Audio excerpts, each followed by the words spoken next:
The CIA, the world's second most feared intelligence agency. First place naturally goes to the Russian FSB. But what the CIA lacks in technique versus its Russian competition, it more than makes up for in sheer crazy. Get ready to learn about the craziest CIA covert operations. Number 10. Spying is for the birds. Literally. It's the height of the Cold War, East versus West, democracy versus Stalinism. With nuclear weapons aimed at each other's throats, the US and Soviet Union are in for a struggle for the very fate of the world itself. In this high-stakes, winner-take-all, zero-sum game, the United States unveils its newest weapon, a pigeon.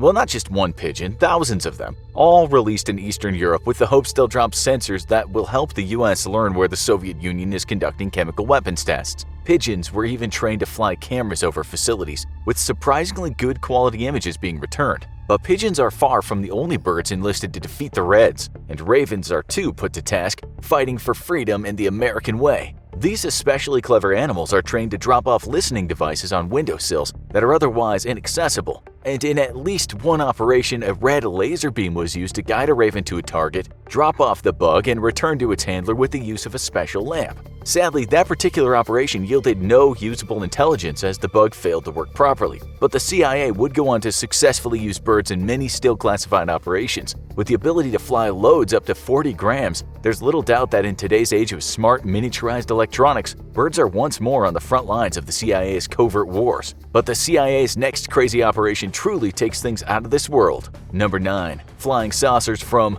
the Earth? In 1950, flying saucers were all the rage, and it seemed like everybody was seeing one every other day. With events like Roswell and the real-life flying saucer invasion of Washington, though, we can hardly blame boomers for being afraid of aliens from outer space or south of the border. During the height of the flying saucer mania, the CIA and the Air Force both got an idea. What if there was something to flying saucers? If alien flying saucers could cross the void of space, surely they'd do a pretty good job of flying around the Earth, right? With generous funding from the federal government's black budget, the CIA and Air Force began collaborating on a flying saucer-shaped vehicle that could fly spy missions deep into the Soviet Union and shoot down bombers. After all, what better cover for a secret CIA vehicle than making it look like an alien is piloting it? Turns out there's a reason UFOs are claimed to use all sorts of science fiction tech, like magnetic levitation or even ESP, because without it, they fly about as well as a drunk frisbee. After an unknown number of years in testing, the flying saucer program was finally canceled in 1961 as the design was deemed completely uncontrollable at high speeds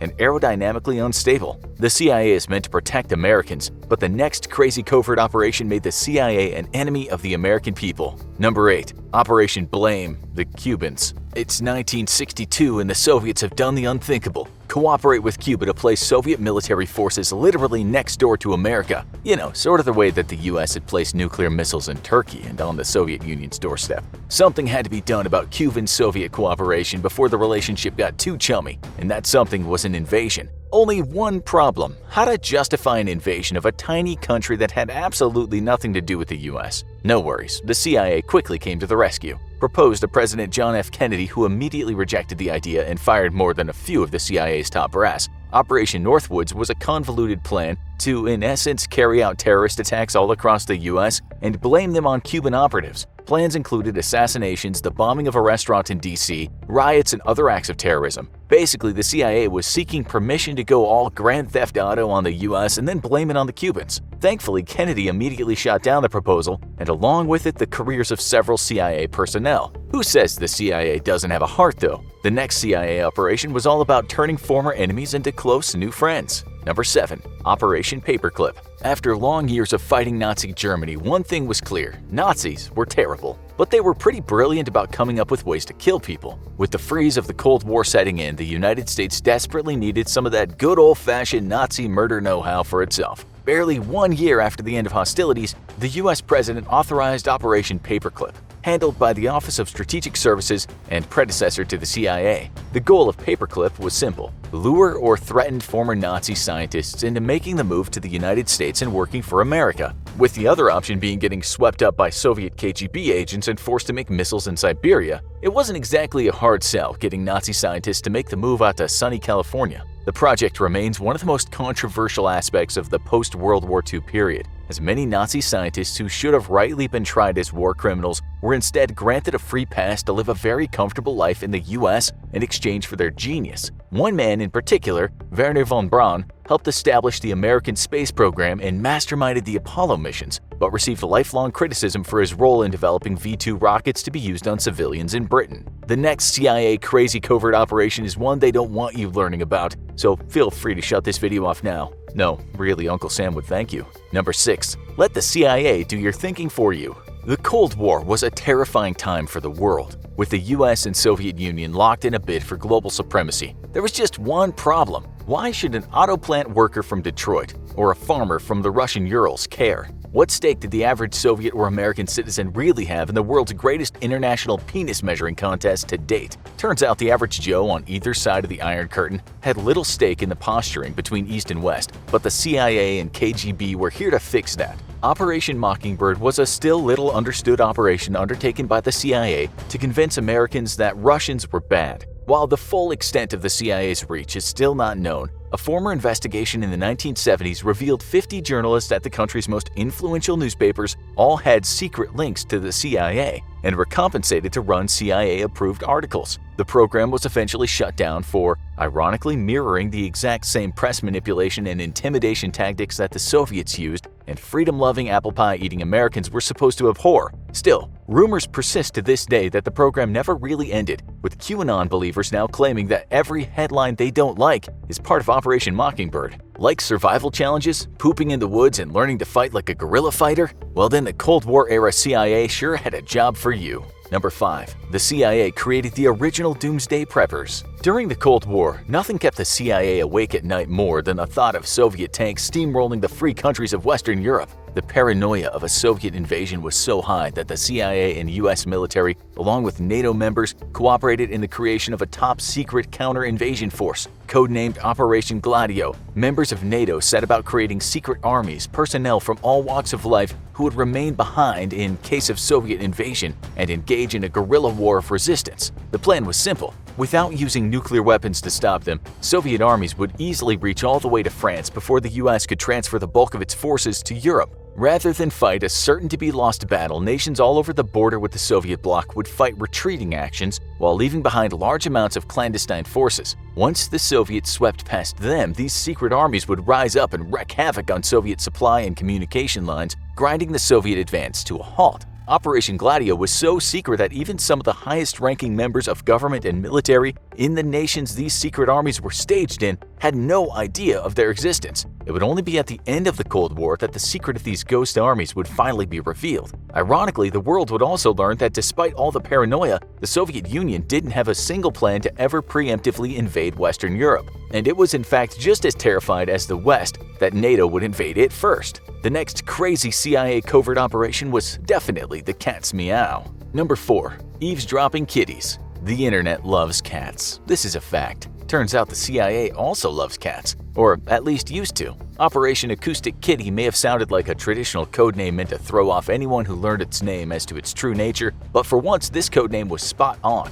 Gathering intelligence was of the utmost importance during the Cold War, and the best way to do that was to eavesdrop on people. Problem is, trained spies are pretty good at realizing they're being listened to, and technology to help detect bugs and even long-range listening devices was getting better and better every passing year. Enter the humble kitty cat. At some point, a CIA R&D specialist with way too much time on their hands got the brilliant idea of using cats to spy on people. After all, cats are pretty innocuous, and unless you're suffering from a crippling mental illness, you're not likely to think your cat is spying on you. To accomplish the task of creating spy kitties, the CIA surgically implanted microphones onto cats, with a wire leading to a transmitter implanted in the cat's tail. Unsurprisingly, the plan was met with little success, as training the cats and getting them to do what they were told proved entirely too difficult even for a global spy agency like the CIA. Literally any cat owner could have told them that though, and saved the US government millions of dollars. Also, the first test cat was apparently run over in its first field trial just seconds after being released, though the CIA continues to deny said kitty was actually killed.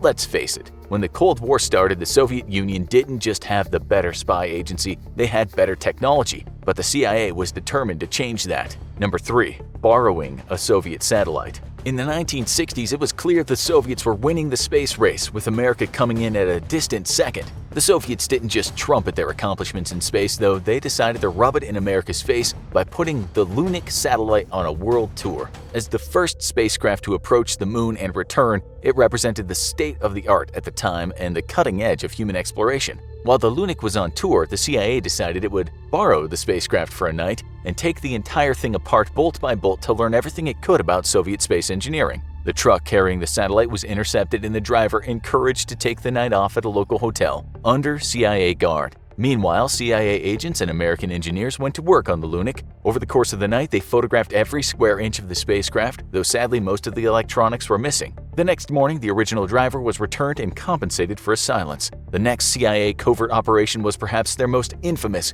even if it was a complete failure. Number 2. Operation Kill Castro. There's perhaps few rivalries in history more famous than that of the CIA and Fidel Castro. For years, the CIA did its best to kill him, and yet Castro would go on to die peacefully at a ripe old age, having outlived many of the agents whose job it had been to end his life. Known as Operation Mongoose, for almost 3 years, the CIA tried everything in its power to kill Castro, floating such insane ideas as exploding seashells, diving suits laced with poisonous fungus, and of course, exploding cigars. The intensity of the CIA's attempts to kill Castro actually ended up leading to the creation of his own cigar company to ensure the safety and security of Castro's beloved cigars. Plot after plot was either attempted or brainstormed and rejected as impractical. One attempt to poison his shoes as he left them out for cleaning by local hotel staff was canceled at the last minute because Castro was at the time visiting the UN, and it was believed it would make the US look bad if Castro bit the dust as he was attending a peaceful international assembly. Another plot involved training a former lover to assassinate him in private, and after months of preparation and training by the CIA,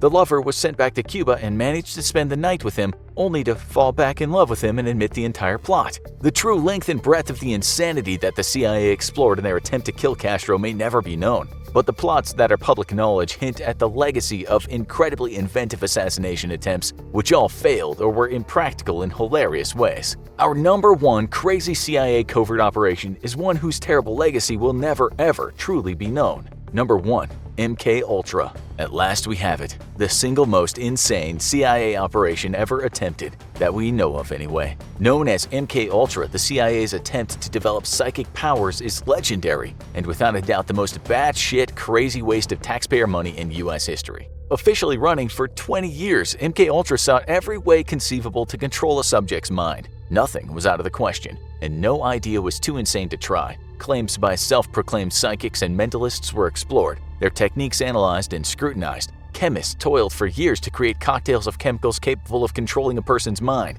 Even zombie drugs used by voodoo practitioners were explored. Nothing was off limits during the age of MK-Ultra, though one drug in particular drew a great deal of attention: LSD. The CIA explored every possible use of LSD for the purpose of making enemy spies compliant and willing to give up their secrets. It was no secret that the agency would routinely expose its own agents to LSD in a bid to examine its effects, once even dosing an entire office party celebrating a birthday. The full range and extent of MK-Ultra may never be known, as when the rest of the government started getting wind of the insanity the CIA was engaged in, not to mention the dubious moral nature of many of its experiments, the CIA immediately began destroying records. To this day, nobody knows just how far the CIA took their mind control experiments or what success they might have found, but the legacy of MK-Ultra is a murky one indeed, with many deaths and broken lives blamed on the CIA's secret experiments. You may not know the ins and outs of these two American agencies, but there is little doubt you haven't spent a significant amount of time enthralled by their actions, whether that is through the news media, documentary film, or regular old Hollywood films. Both are, to some extent, shrouded in mystery. Both can be blamed for duplicity at times, bearing the scars of numerous scandals, and they are still currently the target of conspiracy theorists. Whatever your view, this duo are both catalysts of excitement, intrigue, and apprehension. While we can't promise you the often secret workings of the agencies, we can provide you with a few minutes of fascinating facts. In this episode of the Infographic Show, FBI versus CIA. Don't forget to subscribe and click the bell button so that you can be part of our notification squad. We will start with an abridged history of both agencies. The FBI, or the Federal Bureau of Investigation, was the brainchild of Attorney General Charles Bonaparte. In 1908, he and President Theodore Roosevelt agreed that the Justice Department needed a corps of special agents. At the time, it had no name, and it said that the two men men were not sure how to recruit agents. According to the FBI website, Bonaparte jokingly told the president they should have men shoot at each other and whoever survives gets the job. The Bureau of Investigation was created soon after, and 34 people were hired at first to work as special agents across all of America's state borders. In 1935, it officially became known as the FBI, and prohibition became its raison d'etre. As you well know, this meant investigating mobsters we still see on the big screen today, and from 1924 to 1972, the controversial crime-busting icon known as J. Edgar Hoover was the director. Mobsters weren't Hoover's only concern, and much of the FBI's resources were spent on investigating political radicals during the Great Depression, which later included diminishing the impact of Americans with communist sympathies. The FBI's historical cases are of course too many in number to list, but some famous investigations include the stick-up robbing sweethearts Bonnie and Clyde, the white-collar crimes of the company Enron, the JFK assassination, the murder of 3 civil rights workers in Mississippi, Watergate, and of course 9/11. The FBI currently has its headquarters in Washington, D.C., and there are 56 field offices in major U.S. cities, as well as more than 350 smaller offices around the country. It also has about 60 offices in other countries. It employs about 35,000 people in all, which, as well as special agents, include scientists, intelligence analysts, language specialists, and those with a considerable IT acumen. Contrary to popular belief, the FBI does not just shoo the police aside during big investigations because it has no right to. State and local officers work with the FBI.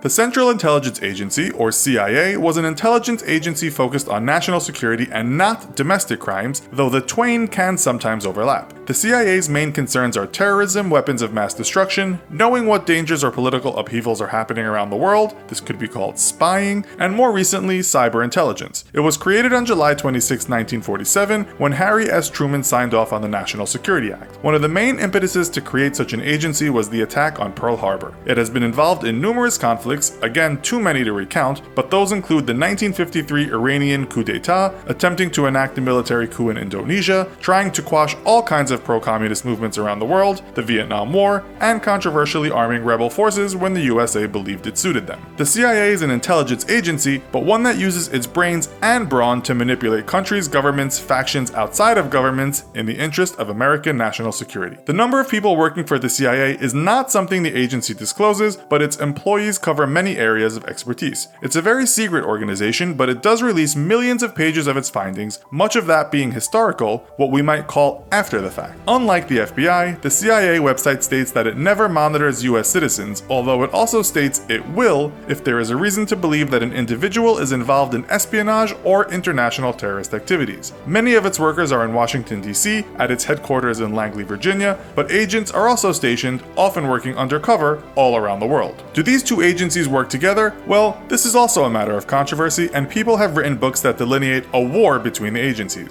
The CIA's website states that the relationship is strong, as threats to national security come in all sorts of guises, and so information can be shared. That information might relate to drug trafficking, money laundering, organized crime, and terrorism. Nonetheless, after 9/11, a congressional report stated that because intelligence was not shared responsibly, a possible counteraction did not happen. The New York Times wrote, "They failed to counter the threat from Al-Qaeda, even though they had known for years that its leader, Osama bin Laden, was determined to attack the United States." So, yes and no, they work together, but it seems the relationship may be somewhat difficult at times. The CIA is focused on collecting intelligence and cannot make arrests. On the other hand, the FBI could technically investigate a CIA agent and make an arrest if that agent violated federal law. So, what do you have to do to get on one of these teams? To join the FBI, you must be between the age of 23 and 37. You need a 4-year degree, 3 years work experience, and have a driver's license. You might also have a qualification in one of the following categories: language, law, accounting, computer science/information technology, or it just says diversified. Your skills will then be prioritized, and this could come under lots of things from accounting to law enforcement to military expertise to finance. Few applicants are actually selected, and even after all that, you will have to pass a series of difficult tests. You'll have to be fairly fit and be able to sprint 300 meters, do a load of push-ups, and run for 1.5 miles. After that, you've got medical checks, background checks, and polygraphs to pass. Get through that, and you could become anything from a regular FBI officer to a sniper or a behavioral analyst. You will also need to spend 20 weeks training at the FBI Academy in Quantico, Virginia. In interviews, former agents have said getting into the FBI is a long and arduous process. Not surprisingly, the CIA is pretty strict too on who it accepts, and to reiterate, not all workers are covert spies. You could be doing anything from specializing in math or economics. Most of its clandestine service employees are aged between 26 and 35. Like the FBI, background and medical checks and polygraphs will be part of the interview process. Again, you'll need a university degree, know your international affairs, and if you have traveled the world and know a few languages, the CIA states that that is a bonus. The CIA says on its website that some of the skills needed are to be able to analyze data, have strong negotiation skills, discretion, diplomacy, have criminal investigative experience, and if your degree is in criminology, homeland security, or emergency management, that helps too. You'll have to undertake a 56-day criminal investigation training program and train for a further 18 months at its headquarters. If you want to get a taste of what it's like working at the CIA, you can work as an intern at any time of the year. This, no doubt, should you prove yourself useful, will get your proverbial foot in the door. It generally lasts 90 days and you won't need to take the polygraph. Which would be the best place to work? That depends on a lot of things. One important matter when working for the CIA is secrecy if you are an agent. As its website points out in bold as important, friends, family, individuals, or organizations may be interested to learn that you are an applicant for or an employee of the CIA. It goes on to say that it is in your best interests not to tell anyone. It's very probable this was in bold because it alludes to what kind of life you are getting into. On the upside, for some people the life of a covert operator might be very exciting. You may know things that go against your conscience, you may see things that you never wanted to see, it just depends how deep you go. In one interview, a former CIA agent responded when asked if all the stress was worth it, "I ask myself the same question every goddamn day. Was any of it worth it?" The FBI won't involve the stress of remaining a kind of mystery to one's own friends and loved ones. You'll probably have much more chance of being killed on the job, as the FBI's Hall of Honor can show you. You are dealing with criminals, and that means sometimes seeing the aftermath of their destruction.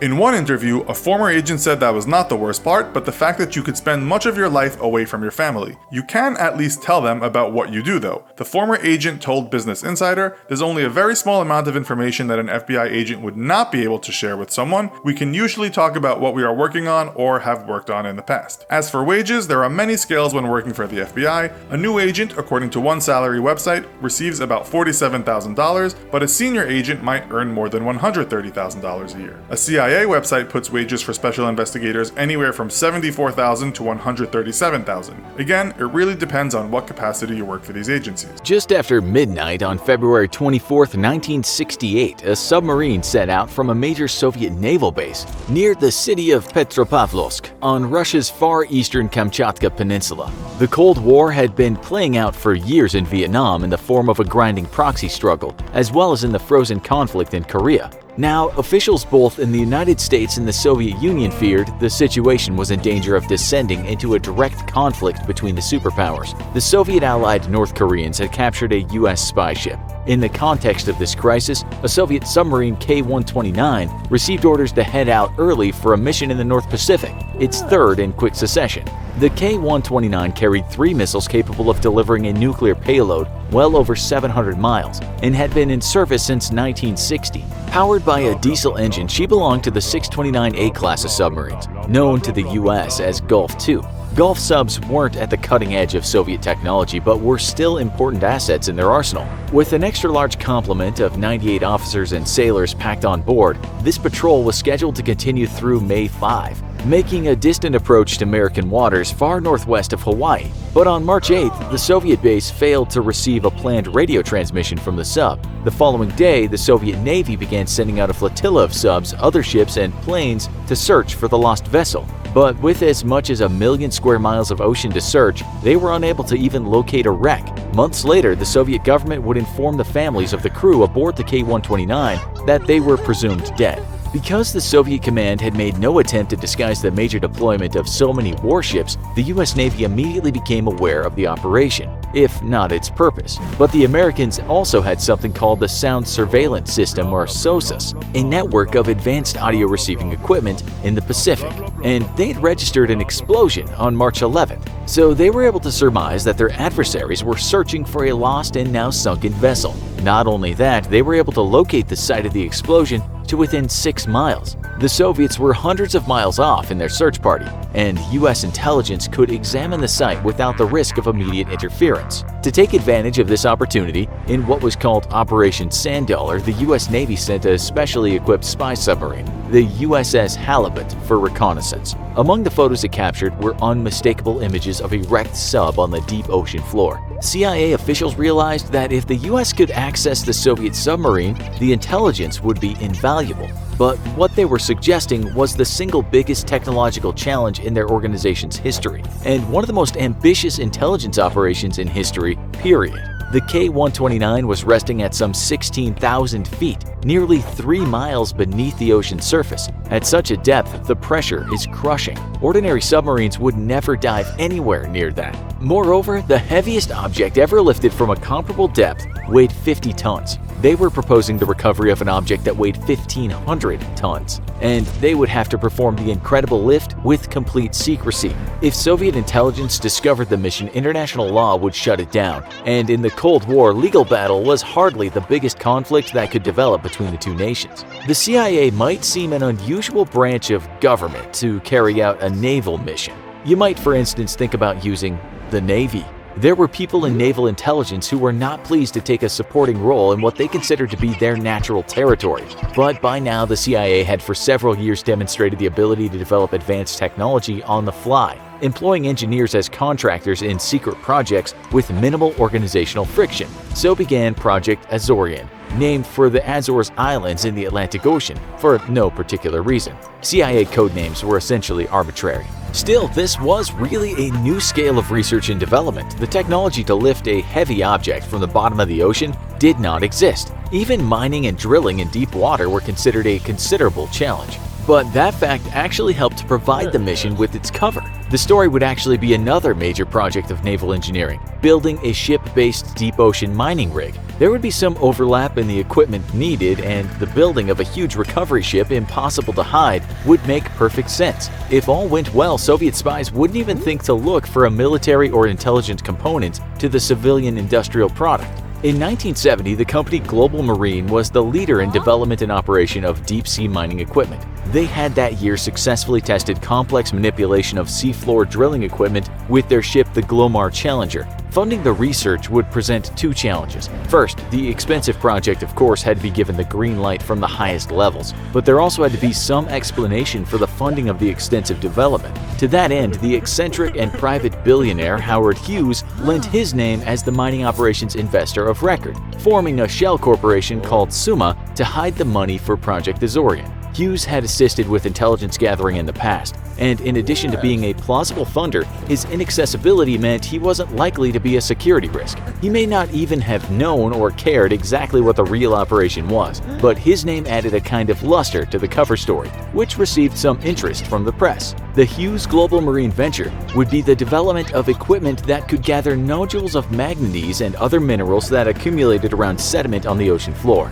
In principle, it seemed like it could be a profitable enterprise, and since no one had ever tried it before, there was no hard evidence to the contrary. Early on, the CIA team rejected exotic ideas like extracting hydrogen from the water around the wreck to create a balloon that would lift the sub. Instead, they would use what was called a string, actually a series of steel pipes, to lower a remote-operated capture vehicle with a claw to the ocean floor. The vehicle would have a detachable complement of legs as a kind of lander, which would allow leverage to initiate the tremendous lift, without the risk of sinking into the seafloor if it proved semi-fluid. The legs would then detach and the string would be pulled up one segment at a time. The ship itself, the Glomar Explorer, would have a giant hidden moon pool in its hull that could accommodate the submarine, which measured over 320 feet in length. Pulling the wreck to the surface required that the vehicle remain virtually stationary in the water, and so the Explorer was outfitted with a complex gimbal system that allowed continual adjustment in the effective center of mass for the huge ship. But there was also the matter of the nuclear weapons. The recovery crew would have to treat the entire wreck as contaminated because the material within the warheads would have by then leaked onto everything. Plus, there were nuclear-tipped torpedoes, but the payoff would be an inside look at the Soviet nuclear weapons program. In addition to all of the technology of the submarine itself, even more valuable would be insights into the Soviet Union's communication systems, specifically their coded communications. Provisions were made to try to salvage waterlogged paper to preserve the K-129's codebooks and other records. By 1974, the undertaking had overcome all the engineering obstacles, at least they hoped, not to mention calls from some who were in the loop to call off the project that was costing hundreds of millions of dollars, with a dubious chance of success. The ship was its own prototype. The team could do testing closer to shore, and did, off California's Santa Catalina Island. But the whole thing was designed for one mission, and likely they'd only get one try. Once the Explorer was in place about 1,500 miles west of Hawaii, with sophisticated, essentially experimental equipment, it took longer than planned to get everything running properly for a retrieval attempt. There was an inkling of what the Americans were up to, but the CIA mission had apparently managed to keep intel out of the hands of any foreign agent. And the task itself seemed impossible, so it was reasonable for the Kremlin to brush aside fears that the US might recover the K-129. Still, while the recovery team were in position, the Soviets took notice and sent a surveillance mission in what looked like a civilian vessel to contact the Explorer. They exchanged messages in Russian, and the command on the Soviet ship bought the cover story. This was, they determined, what it looked like, an experimental mining expedition. Still, not everyone in the Soviet military brass was convinced, and later a tugboat arrived with much the same purpose. The interaction the second time was, in a way, both more confrontational and less harried for the recovery team. With the tugboat in close visual range of the Explorer, the Soviet sailors mooned the American rig workers, who responded in kind, after which the enemy tugboat departed. This was not the peak of tension in the Cold War. When all of the components of the ship were ready, the crew of the Explorer began lowering the recovery vehicle Clementine nearly 3 miles to their target, one steel pipe section at a time. The lander arrived above the hull of the sunken submarine, and the arms of the recovery craft closed and took hold. Up at the other end of the video feed, remote steering of the robotic vessel took great skill and cool nerves. Once the arms were in place, the remote pilot began the incredible feat of lifting the enormous payload from the seafloor with the force of the lander's legs. Fortunately, the ocean bottom was quite solid, preserving more lifting power than a fluid base would allow. Once the sub was safely suspended in the water, the legs were detached and the rest of the power to pull would come from the string. As sections of the pipe were removed from the string, the cumulative weight dropped significantly, reducing the force needed to pull each time. But partway up, 2 of Clementine's claws broke, and the submarine they held snapped. Most of the K-129 broke away and fell back to the seafloor. Although a chunk was still in her grasp, the recovery team had to relay this news back to Langley. The first reaction from the Home Office was to abort and try again, but the engineers of the Glomar Explorer knew that if they stopped and reset, they were likely to come back completely empty-handed. Even a partial success had been far from assured. In the end, their boss at the CIA relented and let the team continue with the lift. At last, a portion of the submarine rose up and into the moon pool. Everyone intended to make necessary repairs and adjustments to the equipment and return to the site the next time ocean conditions were favorable, the following summer. The missiles and most of the sub remained unrecovered, but a second expedition would never happen. The Soviet Union may never have learned the extent of Project Azorian, but journalists in the US were picking up clues to the story. Eventually, the Los Angeles Times received a tip with enough details to report on the real mission behind Project Jennifer, and a popular radio commentator broadcast an opinion piece on the story. Whatever the American public may have thought about the funding of CIA Black Ops was irrelevant though, since a return trip would have required the same secrecy as the first. Workers now suited up to handle the wreckage laced with nuclear waste. There would be no missiles in this section, but the presumption was that the radioactive material would be everywhere. Additionally, there were nuclear-tipped torpedoes in the recovered portion. As the crew bagged equipment that might have value for American intelligence, they also found the remains of 6 sailors from the K-129's last unfortunate voyage. Orders were to treat all human remains, including fragments, with respect and dignity. Before the Glomar Explorer returned to port, the sailors received a burial at sea with military honors, with both the Soviet naval flag and the American flag on display, and both of the nation's anthems played. The ceremony was videotaped, and years later, when the Cold War adversaries had awakened from their decades-long nightmare, a later CIA director would present the naval flag and the video to Boris Yeltsin, first president of the newly established Russian Federation. The final price tag for Project Azorian was $350 million.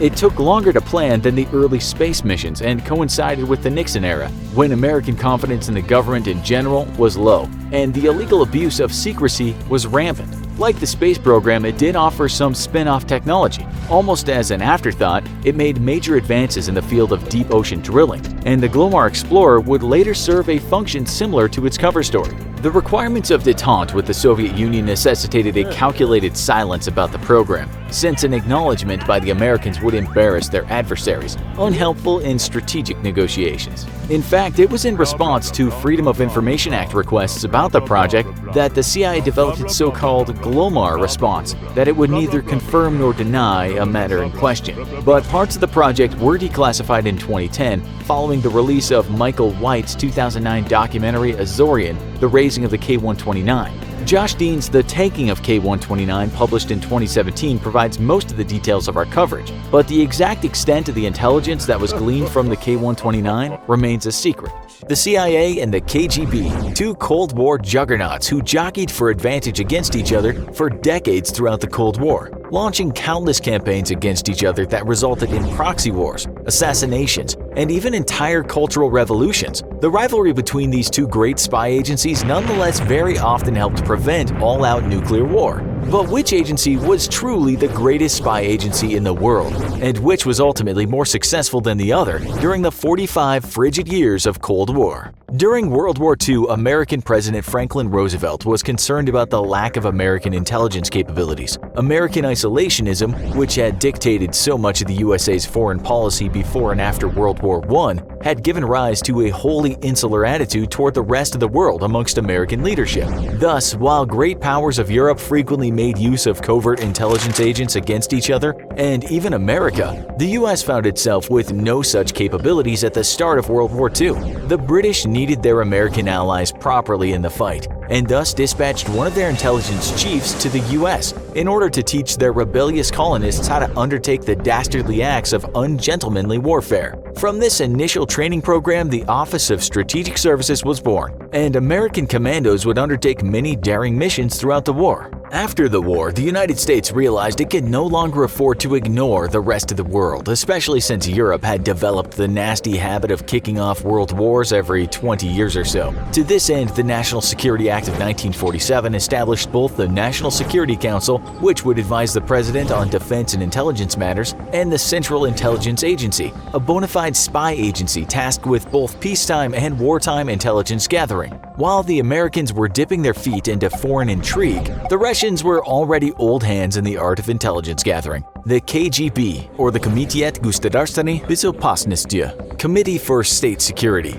was formed in 1954 and formally gathered together Soviet intelligence operatives under one umbrella. Even before its start, though, the men that formed the KGB were seasoned masters of spycraft, themselves descendants of the early communist spies who helped topple the czars and establish the Soviet Union. Thanks to rising income inequality and disillusionment with capitalism throughout Europe, Soviet intelligence agents found many allies throughout the world. And by the time World War II started, they had so many agents operating inside France, Great Britain, and America that Stalin knew about his allies' military developments almost the same time they did. The KGB would itself become one of the most legendary spy agencies of all time and develop a reputation for ruthless efficiency that made its agents feared around the world. Yet, the truth is that KGB agents were masters of their craft and could play any role they needed to masterfully. From deadly assassin to charming confidant, coaxing, manipulating, or forcing their targets to divulge their deepest secrets. Two of the world's most powerful intelligence agencies, but which is truly superior?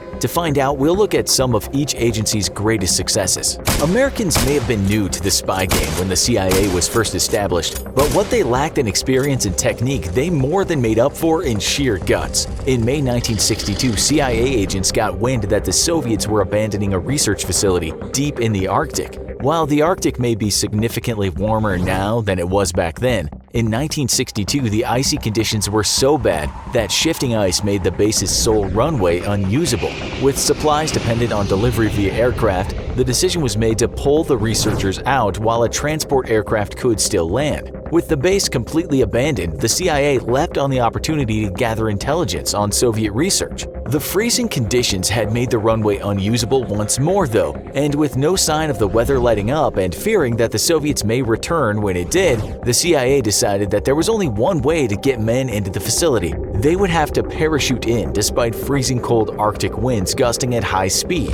What would be a suicide mission for most turned out to be one of the greatest intelligence coups of the Cold War. Successfully parachuting down to the station in near whiteout conditions, the two CIA men immediately plundered the facility of all useful intelligence, and a few days later their plane pickup arrived. Yet there was no way the big B-17 could land on the frozen runway, which is why the CIA had developed a unique extraction technique pioneered in the Second World War but never used in the extreme conditions of the far North Arctic.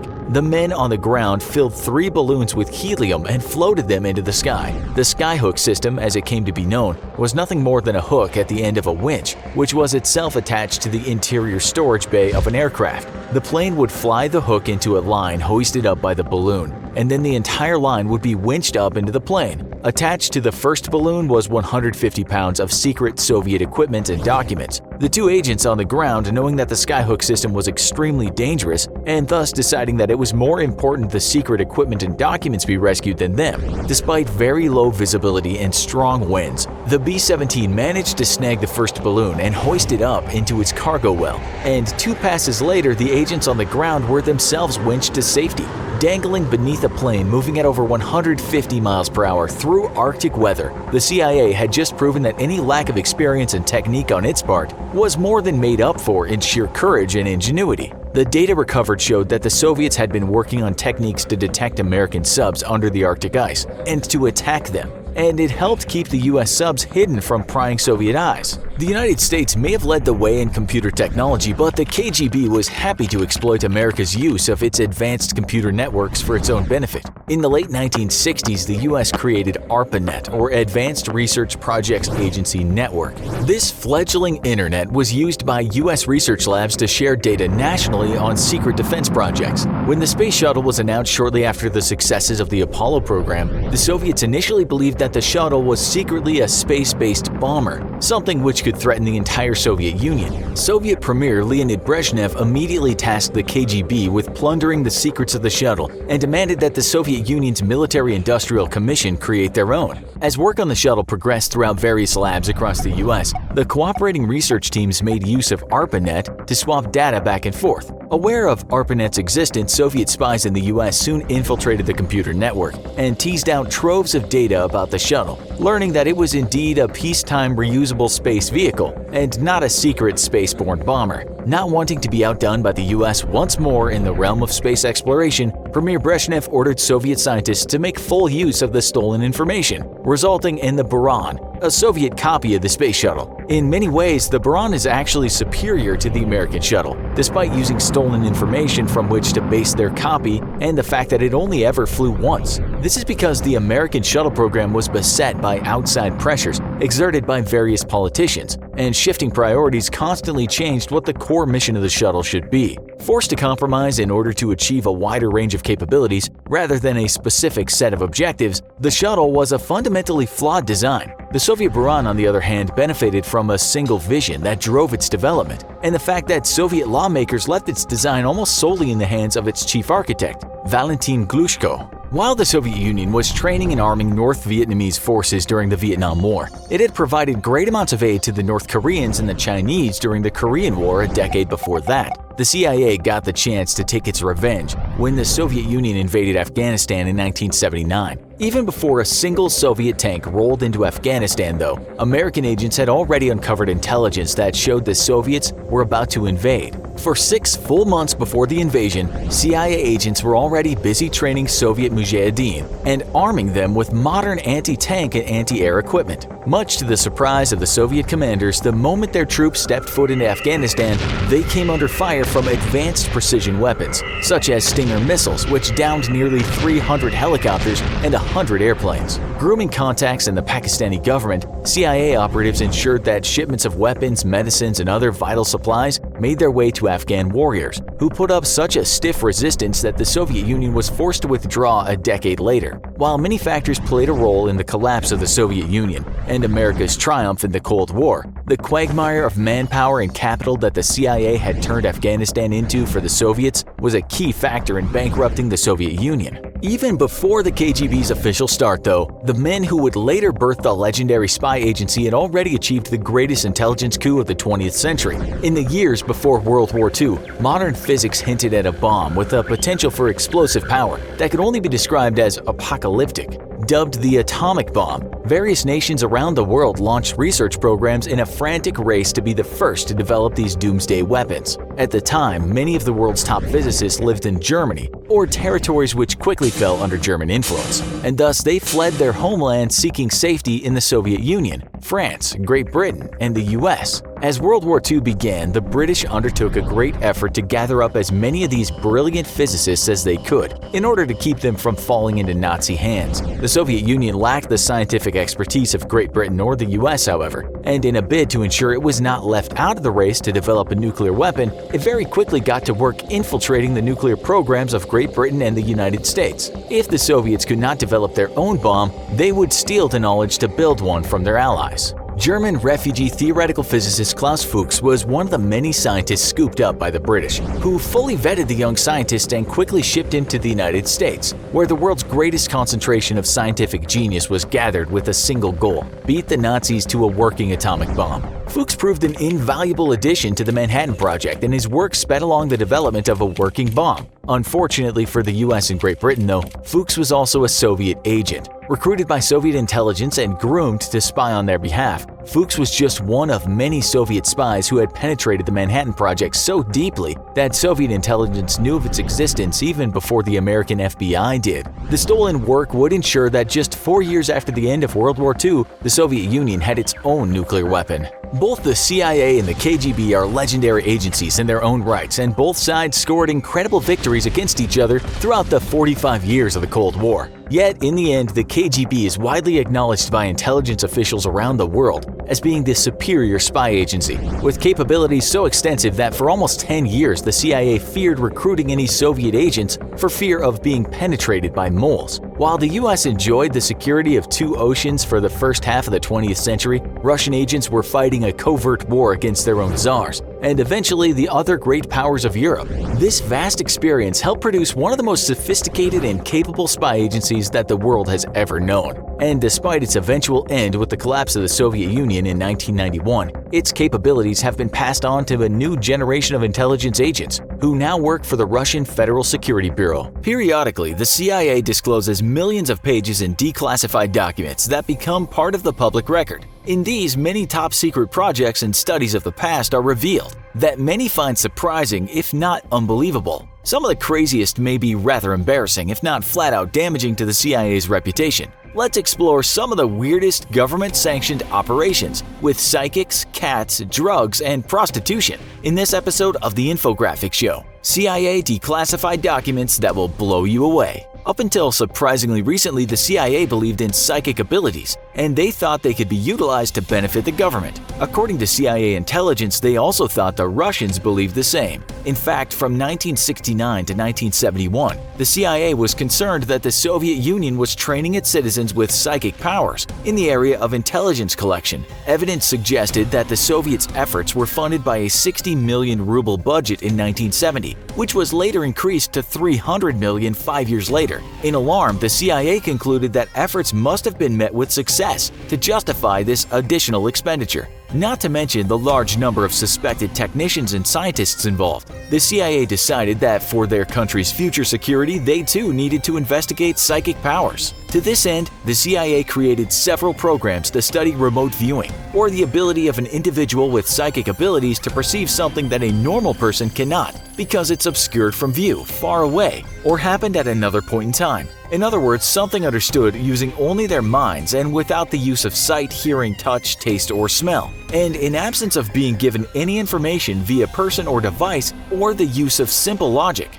According to declassified documents, the CIA believed that every person possessed this ability to some extent as a means of self-preservation, and that though this talent is generally underdeveloped in the general population, it can be strengthened and utilized successfully with the correct training. The use of remote viewing by the US government had three given benefits: that it was a talent that required little action on behalf of the viewer, had minimal associated costs, and as far as the CIA knew, could not be prevented or defended against. It first explored this concept in 1972 at the Stanford Research Institute in California under program Scanate. It began with just a couple seemingly psychically gifted individuals, including a New York artist known as Ingo Swann, who was a Scientologist. In fact, many of the other study subjects were Scientologists as well. All trainees were required to have a 65% psychic accuracy rate, and those involved claimed to surpass this minimum over the course of their training. In other words, things looked quite promising.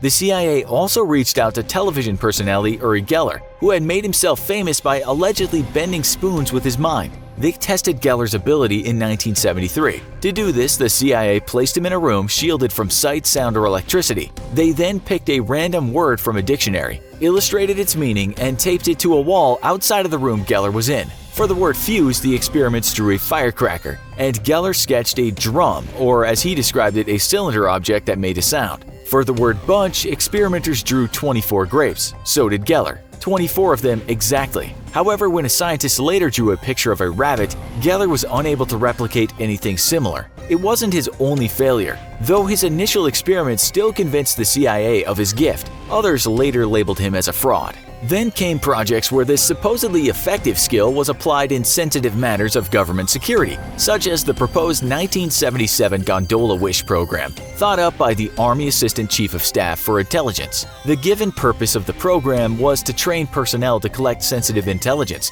using psychic abilities, and thereby determine potential threats, weaknesses, and methods for defense. When it became operational the following year, it was given the name Project Grill Flame, and its research was conducted at Fort Meade in the state of Maryland. Eventually, journalist Jack Anderson got a hold of the information about these CIA-endorsed psychic experiments and wrote about them in April of 1984. That same year, the National Academy of Sciences National Research Council gave its opinion, and it was not a flattering one. Unsurprisingly, the Army's funding was cut. However, that didn't stop the experiments, which were renamed and transferred elsewhere. By 1991, the latest program was codenamed Stargate. Stargate and its supporting research cost the U.S. government $20 million and included 40 personnel, 23 of which were remote viewers. 3 of these psychics worked at Fort Meade for years and were consulted by different government agencies on a need-by-need basis. During its run, Stargate claimed to have many unbelievable or 8 martini successes, after which those involved downed 8 beverages in order to calm down. Among other promising finds, one remote viewer was able to narrow down where a Soviet bomber had crashed in Africa, only missing the exact mark by a few miles. Another predicted that a Soviet submarine with 20 missile launch tubes would be sent out in 100 days, and 2, one of which fit the viewer's description, was seen 120 days later. When asked about Libyan chemicals, a remote viewer thought a ship called either Patua or Potua would go from Tripoli to Libya with them in his cargo. A ship called Batato did sail that route. However, what exactly it was carrying was never determined. Psychics supposedly helped with the identification of tunnels and underground structures in Iraq as well. There were even rumors that they hinted at the location of Saddam Hussein in Iraq, though this has never been unquestionably verified. However, for these successes, there were many flat-out failures as well. In 1974, a viewer asked to describe a Soviet airfield got minor details correct, but several additional ones wrong. Psychics were also unable to locate any plutonium in North Korea when asked in 1994. A statistician found that psychics working for the government had given correct information just 15% of the time, and incorrect details the remaining 85%. Similarly, a psychologist asked to evaluate their findings had little favorable to say. As a result, the American Institutes for Research recommended termination of the program in November of 1995. However, as crazy as trying to get information on Russian or other types of targets with the use of psychics may seem, The CIA has done other odd things as well. For example, the US government at one point tried to get recordings of critical intel by using a microphone-wearing animal according to a declassified 1967 memo. This plan, called Project Acoustic Kitty, was also thought up during the Cold War era as a way to spy on the Soviets, specifically on the Kremlin and those in embassies. And the CIA planned to train cats, renowned for taking direction from no one or anything save their stomach and insatiable curiosity to do it. The project started with one cat and a recording device. According to diagrams, a radio transmitter was inserted in the back of the cat's head and a microphone was placed in its ear. The power supply was embedded beneath its fur and down the front of its body, and an antenna ran along its spine to its tail. The operation to attach the device took approximately 1 hour to complete. However, the project itself took 5 years. It was difficult to determine the best placement of each piece of the recording device, or come up with one that could be both functional and indiscernible once attached. Then, of course, the cat also required training. However, despite their best efforts, the feline failed to cooperate. While this comes as a surprise to no cat owner anywhere, it apparently was unanticipated by the CIA. The cat would get easily distracted by things around it or wander away to get food, instead of focusing on the key objective during training. Then there was also its first official mission, which was a dismal failure. The cat was sent to spy on 2 men seated on a bench, but it was instead hit by a car while crossing the street. After years of hard work and $20 million of government money, Project Acoustic Kitty was, for obvious reasons, discontinued. While the death of the cat was unfortunate, there was no scandal when it died, and Project Acoustic Kitty ended. The same could not be said for MK-Ultra, another CIA project that resulted in a congressional hearing when it was not cats but human beings involved in questionable experimentation. The MK-Ultra program was given the green light in 1953 and continued for the next 10 years, though what we know about it for certain is limited to its surviving pages. Many, understandably, were destroyed to protect those involved. The motivation for the program, once again, was an attempt by the US government to keep abreast of Soviet advancements, this time in the area of mind control. The CIA had reason to believe that the Soviets had been attempting to both make and purchase all available LSD for this purpose. This in turn led the CIA to conclude that the drug could have brain warfare applications, though little was known about it in the States. To determine its exact uses, several scientists agreed that an experiment involving unsuspecting participants would prove helpful. The government did this in program MK-Ultra. MK-Ultra ultimately got out of hand and resulted in government representatives giving drugs to thousands of Americans without their consent or knowledge. The drugs were used to see if they could mimic alcohol intoxication, aid in hypnosis, boost torture endurance, or create amnesia or confusion. The government hoped that they could assist with interrogations as well. Unfortunately, many of those who were experimented upon had little say in the matter. They were selected from among the most vulnerable of the population, such as prisoners addicted to drugs, sex workers, or the terminally ill. 2 Americans died and many more suffered because of the related experiments carried out by the CIA and contracted universities and research institutions. One of those who was killed was a CIA employee who had consumed a drink that had been laced with LSD by his supervisor. 9 days later, he was dead after falling 13 floors from the Hotel Statler. After his death, President Gerald Ford apologized to his family, and they were given a wrongful death settlement. However, some suggest that beyond this and its other known casualty, the program had additional far-reaching effects. Some claim MK-Ultra's experiments are related to JFK's assassination to the actions of Charles Manson. However, there's no concrete proof of either. As shocking as MK-Ultra was, further paperwork has revealed yet additional drug-related and government-supported experiments. For example, LSD was also used in the CIA's Operation Midnight Climax from 1953 to 1964. This program was carried out by an Army captain and CIA operative known as George Hunter White and targeted the residents of New York and San Francisco. White took CIA safe houses and used them to create makeshift brothels with suggestive decorations and where prostitutes were given cash to engage in sexual activities. These actions were observed behind two-way mirrors after LSD or other drugs were added to clueless men's drinks. A memo found from related documents has made some question whether the real purpose of Operation Midnight Climax wasn't to observe the drugged men, but rather the prostitutes to see if they'd be effective as government spies. By By having sex with the enemy, it was thought that they could get information that could prove useful to the government. Indeed, the CIA worked to determine when during the process of seducing a man that a woman can ask questions to get critical intel. The answer was directly after sex, not before. LSD experimentation of all kinds ground to a halt in 1963. The Inspector General deemed that the agency needed to follow different research ethics and discontinue all experiments on unsuspecting citizens. Congressional hearings followed. However, CIA agents claimed they couldn't remember a lot of details, and because many files had been destroyed,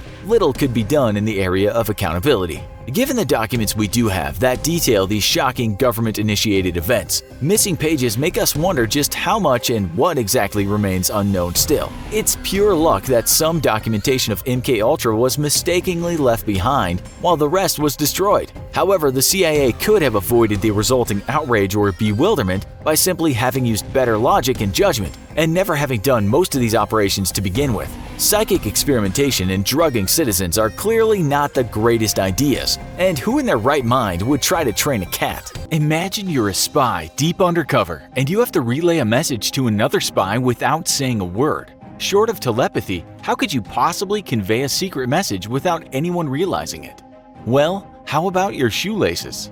Hello, and welcome to the Infographics Show. Today, we're looking at the Shoelace Code and other secret techniques used by the CIA.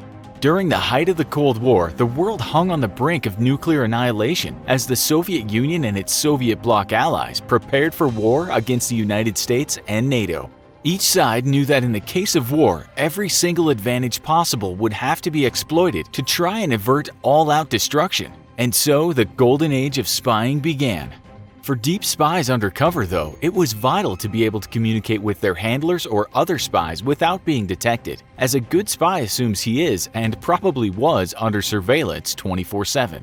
As is so often the case in the world of spying, one of the most effective techniques for clandestine communication turned out to be one of the most effective. Agents were taught to read hidden messages written with, of all things, a person's shoelaces. While no official lexicon was ever created so that if one spy was caught, the entire system couldn't be deciphered. Instead, agents were taught different ways to tie their shoes or arrange the laces through the shoe's eyelets so they could communicate pre-arranged messages. Thus, spies would come up with their own meanings for different shoelace combinations, leaving the message completely secret except to the two communicating spies. Some examples of possible messages included, "I brought someone with me," "I am being followed," or "I have information." Though the CIA remains secretive about specific operations, it is known that the Shoelace Code was in wide use across its operations around the world throughout the entirety of the Cold War, with the Soviets never the wiser. Government bureaucracy is notoriously slow and always seems out of pace with the modern world. Yet the CIA proves time and again that it is always on the forefront of new technologies and trends. In 2017, WikiLeaks published a trove of secret CIA documents given to them by a leaker. Amidst the leaked documents, there appeared a new form of secret CIA code: emojis. Using their popularity around the world, the CIA has apparently adopted a complex system of emojis to create entire covert sentences, the meaning of which is only apparent to somebody who understands the secret code. As an adapted form of a Vigenère cipher, a secret code developed over 500 years ago. Each emoji represents a specific word or letter, but the meaning of an individual emoji can be changed depending on what other emojis appear in front or behind it. So, for example, a smiley face may mean you, but a smiley face in front of an angry face may change the meaning to me. Thus, entire messages can be written, and even if the enemy discovers part of the cipher, they still won't accurately decrypt the message without understanding how each individual emoji changes the meaning of those next to it. We've all seen James Bond films, so what about when the time for words is done and it's time instead for action? To that end, CIA agents have had a plethora of tools at their disposal to incapacitate or kill. In the 1970s, US President Gerald Ford signed into law an executive order that banned political assassinations by the CIA or other clandestine agencies. Up until then, though, any politically dangerous individuals were fair game. Yet, as the Cold War began, the US realized it was far behind in sophisticated covert killing techniques versus their Soviet adversaries. As Nikita Khrushchev came to power after Stalin's death in the 1950s, One of his first orders was the assassination of Ukrainian nationalist Georgy Okolovich, a leader within a Russian anti-communist group. After a conversation with his wife, though, Okolovich's would-be assassin KGB officer Nikolai Kolikov defected to the US, where he revealed the tool that was to be used in the murder, an electrically operated gun and silencer hidden inside a cigarette pack and loaded with cyanide-tipped bullets. Yet, while Okolovich was spared, other Ukrainian leaders were successfully assassinated by another KGB officer, Bogdan Stashinsky, who, after defecting to the US in 1961, revealed that he had killed both men with a cyanide gas gun concealed in a rolled-up newspaper. The CIA recovered the weapon which Stashinsky had ditched in a river canal after his last kill and began to accelerate the development of its own covert weapons. The US would go on to develop the non-discernible bioinoculator, a modified .45 caliber pistol fitted with a telescopic sight that fired a toxin-tipped dart silently and accurately up to 250 feet. While the weapon was not as easily hidden as its Soviet counterparts, the dart that delivered the deadly poison was just barely wider than a human hair and almost completely undetectable during an autopsy. For more close-range and stealthier kills, though, the CIA developed the Stinger, a small .22 caliber single-shot weapon hidden inside a tube of toothpaste. But what about when an assassination needs to be carried out in such a way that the assassin has time to get away? For that, the CIA proved incredibly ingenious, developing slow-acting but deadly poisons made from shellfish toxins, cobra venom, botulinum bacteria, and crocodile bile, all of which would be sprayed into things as innocent as a handkerchief. While it's impossible to know how many times these were used in the field, it's known that in 1960, one such attempt was made against Congolese President Patrice Lumumba with a tube of poison-laced toothpaste prepared to be inserted into the president's toiletry kit. The plan was rejected at the last minute by a CIA office chief for unknown reasons. Fidel Castro proved to be a popular target for CIA ploys. The leader of communist Cuba was considered a major threat after he began to cozy up to the Soviets and declared intentions for Soviet military weapons and even missiles to be based on Cuban soil. The possibility of a sizable Soviet military force less than 100 miles from American soil was completely unacceptable to the US, and thus the green light was given for Castro's removal from power, either by assassination or by discrediting him in the eyes of the Cuban people. This chapter of CIA history would be known as Operation Mongoose. At first, the CIA attempted outright assassination, and to that end proved to be quite ingenious, even if their efforts failed for a variety of reasons. In one attempt, a Cuban double agent was to offer Castro a cigar treated with botulinum, a toxin produced by the bacteria Clostridium botulinum. But the plan failed when the double agent failed to get the cigar to Castro. Knowing that Castro dearly loved his cigars, the CIA did not give up in their efforts and developed an exploding cigar, which would, in their own words, blow his head off. A box was developed and prepared for delivery during a visit by Castro to the United Nations. But fearing the political fallout of an assassination during a UN visit, the plan was ultimately scrapped. Not easily discouraged though, the CIA started thinking way outside the box and came up with a plan to plant explosive seashells at one of Castro's favorite beaches. Ultimately, that plan was canceled too, when it proved ineffective during CIA trial testing. After President Ford's ban on assassinations, the CIA changed its strategy to one of instead discrediting the leader. Knowing of Castro's pride in his macho image, the CIA developed a cigar coated with a depilatory agent that would make Castro's beard fall off. After that plan was scrapped, Cuban security officials eventually created the private cigar brand Cohiba exclusively for Castro and to safeguard his supply of cigars from tampering. Yet the CIA would not be discouraged and proceeded with attempts to discredit Castro by more attempts at harming his macho image via hair loss. Known for leaving his boots outside his hotel room door at night to be shined, the CIA developed a powder to be dusted inside the boots, which would cause Castro's hair to fall out. Ultimately, the plan failed when he canceled his targeted trip. On yet another attempt to discredit Castro, CIA agents prepared a device to spray LSD remotely inside of one of Castro's broadcast studios from which he gave his weekly address. That plan too was ultimately scrapped for unknown reasons. From secret messages written with shoelaces to exploding seashells and cigars that make your hair fall off, the CIA proves it has no shortage of imagination. It's impossible to know what new and incredible plots and tools modern CIA agents are equipped with. But one thing is for sure. If it sounds too crazy to work, it's almost certainly been tried or tested by either the CIA or their Russian rivals. Because in the great spy game, if you come second, you're probably dead. Putin's troubles are mounting at breakneck speed. That's the message from former CIA Chief of Russian Operations Steve Hall. And what comes next might break the Russian dictator. Today, we'll explore Steve Hall's predictions for what will happen in Ukraine and see if Putin is truly doomed. It's almost impossible to turn on the news nowadays and not hear more reports about Ukraine asking for additional ammunition. Recently, a sensationalist story about Ukraine running out of air defense missiles had many believing that the end was nigh, and the Russian Air Force would finally show up and rain destruction from the skies, ending all Ukrainian resistance. However, the truth was that Ukraine was simply stating that at the current rate of consumption, they would be running out of missiles in a matter of months, not immediately.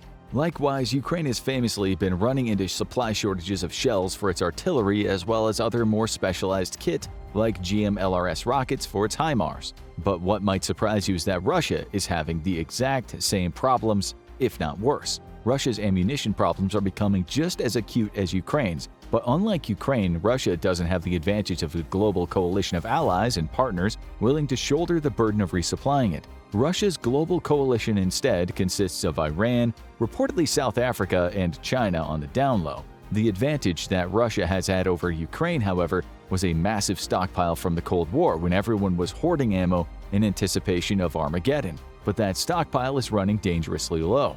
A few months ago, Ukraine announced that for the first time since the start of the war, it had achieved artillery parity with Russia on occasion. Typically, Russia fired 20 times the shells Ukraine fired back. But ammo shortages brought the two to a more even playing field. HIMARS strikes and Special Forces sabotage behind enemy lines helped exacerbate Russia's ammo problems, bringing the average exchange rate to 6-to-1. This dramatic drop in artillery had a direct effect on Russia's ability to conduct offensive operations because Russia has a garbage army that relies on blasting everything in front of it to oblivion from far away before moving their garbage army forward to take ground. Unsurprisingly, when Russia is no longer able to deliver overwhelming amounts of artillery at long range and its ground forces have to actually fight, the results aren't very pretty. But that's to be expected of an army that undergoes very little real training and is mostly made up of conscripts, with the few professional soldiers it does have more interested in corruption and lining their own pockets than actually soldiering. Russia's largest gains in the time after Ukraine's fall offensive were at the hands of the Wagner Group, Yevgeny Prigozhin's private army that Putin contracted out to fight in Ukraine. Unlike the rest of the Russian military, Wagner is better equipped and better trained, but their best war-winning strategy was the use of prisoners recruited from Russian detention centers who were promised their freedom if they survived a term of fighting in Ukraine. Neither Prigozhin nor Putin had any intention of allowing the majority of these prisoners back into society after being incarcerated, and thus Prigozhin used them in human wave attacks that were very successful in Bakhmut. Under threat of being shot if they retreated, Wagner unleashed hundreds of armed prisoners to assault blindly into Ukrainian positions. Once the Ukrainians opened up and thus revealed their defenses, Wagner's regular non-prisoner forces would mount direct assaults. The tactic was brilliantly effective if, like most Russians, you have little to no regard for human life other than your own. Ukraine was steadily pushed back under the sheer weight of the manpower the Russians were willing to sacrifice, only to then use well-trained and equipped forces to assault where the weak points emerged or were discovered. It's not entirely unlike Russia's strategy during the great sieges of cities during World War II. Wagner's successes were not just fueled by the sacrifice of prisoners, though, as it was heavily reliant on the Russian Ministry of Defense for supplies and equipment. While Wagner has over the years purchased a significant amount of its own equipment, including attack helicopters and artillery, inside of Ukraine the group has been extremely reliant on the Russian military for resupply. And this has been Prigozhin's Achilles heel, and might end up costing Russia the battle for Bakhmut after 10 months of fighting. And it all comes down to the way Russia does politics. Well, Putin specifically. Like any good dictator, Putin ensures that none of his underlings are too successful, as that might draw people under their banner. If that were to happen, then that underling might gain enough political capital and popular support to usurp Putin's throne, or this being Russia, just straight up murder him. Thus, Putin ensures that his government is constantly at odds with itself. with advisors and those who hold senior positions in his government and military all actively working against each other. This is where Prigozhin enters the chat, because the man once known as Putin's chef has seen a meteoric rise to become one of Putin's bestest and goodest of good boys. Despite private military companies being against the law in Russia, Putin has allowed Prigozhin to fund the establishment of Wagner under one condition. It would, in all but name, serve as an extension of Putin's, not Russia's, power. Thus, Wagner Group intervened all over Africa and the Middle East, greatly expanding Russian influence and enriching Russian businesses while committing a laundry list of atrocities and human rights abuses that would rival the Russian military's own. Wagner's successes quickly shot Prigozhin up the ranks of Putin's personal goodest and bestest boys, until eventually Prigozhin was one of the very goodest and very bestest of all his boys. And that didn't sit well with Russian Defense Minister Sergei Shoigu, because a man with Prigozhin's ambitions and military successes who also owned his own private army wouldn't be content being Minister of Agriculture or silly walks. Prigozhin was gunning for Shoigu's job, and Shoigu was doing a bad job of showing why he should get to keep it. Under his leadership, the Russian military had become the #1 supplier of military aid to Ukraine as it broke and ran time and time again. And we're not kidding about this. While the West has pledged around 100 tanks, Russia has abandoned an estimated 500 to be captured by Ukraine. That's on top of sophisticated air defense systems, vast amounts of ammunition, and a whole lot of very expired rations. To say that this was a real bad look for Shoigu is an understatement, and many have wondered why Putin has fired multiple Russian generals, but never his top goodest military boy. The truth may be that Putin keeps Shoigu in charge of the military because without Putin, Shoigu is nothing. Like Prigozhin, Shoigu is a complete outsider to Russian power politics, having ascended the ranks and coming from a nothing background. This means Shoigu has very few allies in the halls of Russian power, and thus cannot be a threat to Putin. But Shoigu is most certainly feeling the heat, as Prigozhin put the Russian military on blast over and over again over its failures, even while touting the victories of the Wagner Group. It would be easy to replace one man that Kremlin elitists don't particularly care for with a completely different one, and still remain secure knowing whoever's running his military would never have the political capital to challenge him. Eventually, Shoigu struck back. First, he took credit for Soledar, a salt mining town in eastern Ukraine that by all accounts Wagner did most of the fighting for. An angered Prigozhin took to social media to refute the Ministry of Defense claims that it had been the Russian army who took the town. But Shoigu wasn't done, and just as Wagner was on the eve of its greatest success in Bakhmut, with only 2 kilometers left to take the entirety of the town, Shoigu pulled the plug of supplies. Now Russia has been having legitimate supply issues, which Ukraine has tried to alleviate by donating multiple volleys of HIMARS rockets directly to Russian supply depots. But by all accounts, Shoigu has purposefully manipulated supply chains to keep Wagner on a very tight leash in Bakhmut, and then at the start of May yanked the leash hard enough to keep Wagner from succeeding. Prigozhin responded by taking to social media to rant like a 14-year-old who just lost a ranked Call of Duty match. He threatened to pull Wagner forces out of Bakhmut altogether and hand them over to the Russian military, which would have been a massive disaster and thrown the door wide open for Ukraine to launch a devastating counterattack. Shoigu and the Ministry of Defense claimed that they were not manipulating supplies on purpose and that Wagner was receiving everything it was allotted. Then, Prigozhin upped the stakes by declaring his forces would pull out of Bakhmut on May 10th. Suddenly, the supplies started flowing again and Prigozhin recanted. However, just 2 days later, Prigozhin was once more complaining his forces were being denied supplies. So, was Shoigu really preventing Wagner from winning in Bakhmut? Or are Russia's supply problems that severe? First, Russia's supply problems are definitely that severe. Russian guns, which used to fire nearly around the clock, are now silent for long stretches of time. Ukrainian frontline forces have had significantly more breathing room, as evidenced by recent assaults across the Dnipro River in the Kherson region and elsewhere. Operations that would have been met with immediate disaster due to overwhelming Russian firepower. But Shoigu is without a doubt making a play in Bakhmut to cut Prigozhin's knees out from under him, or at least he tried to. Wagner has been responsible for the main assault on Bakhmut itself, while its flanks were secured by the Russian army. The Russian army on the city's flanks have been attempting to cut off Bakhmut for months now with the goal of reaching the 2 major supply routes going in and out of Ukrainian positions. As Wagner drew closer to its complete capture of the city and Ukrainian forces were pushed further to the outskirts, the flank attacks increased in tempo, with up to 53 attacks in one day reported across one stretch of highway. The fighting raged even as Wagner ran out of ammo, making it clear that Shoigu was hoping the Russian army could close the encirclement and claim victory while Wagner was forced to sit on its hands for a lack of ammunition. But Ukraine got a say in all of this and it chose violence. While the initial flank attacks were successful, Ukraine's emergency deployment of special forces held in reserve for the spring offensive stopped the Russian army's offensive and then started to push them back. With Wagner unable to launch attacks against Ukraine's center, it freed up manpower to reinforce the flanks and began to assault in a counterattack that continues to this day.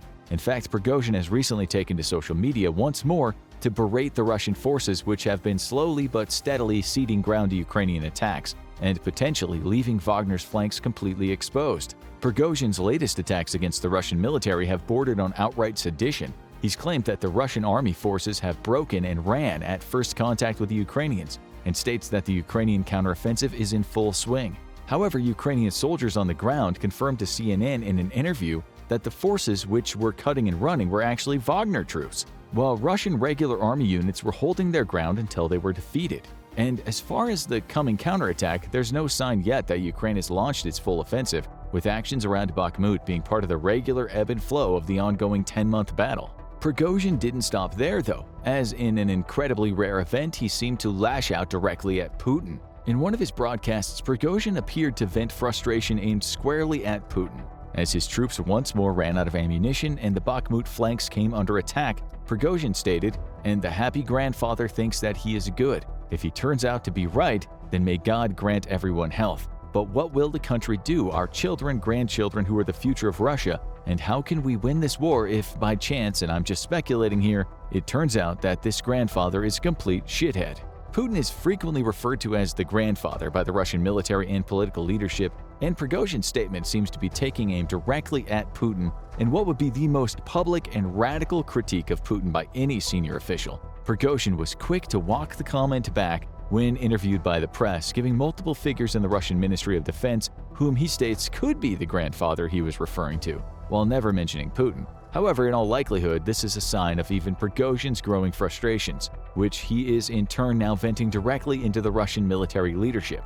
And this is one of Putin's biggest headaches, though it is doubtful if he ever sees it as such. With Shoigu and Prigozhin actively sabotaging each other, the Russian offensive in Bakhmut is coming apart at the seams right when it's at the cusp of complete victory. A victory which, we'll have to remind you, is completely worthless, as Bakhmut is utterly strategically unimportant, save as an ideological win for Russia.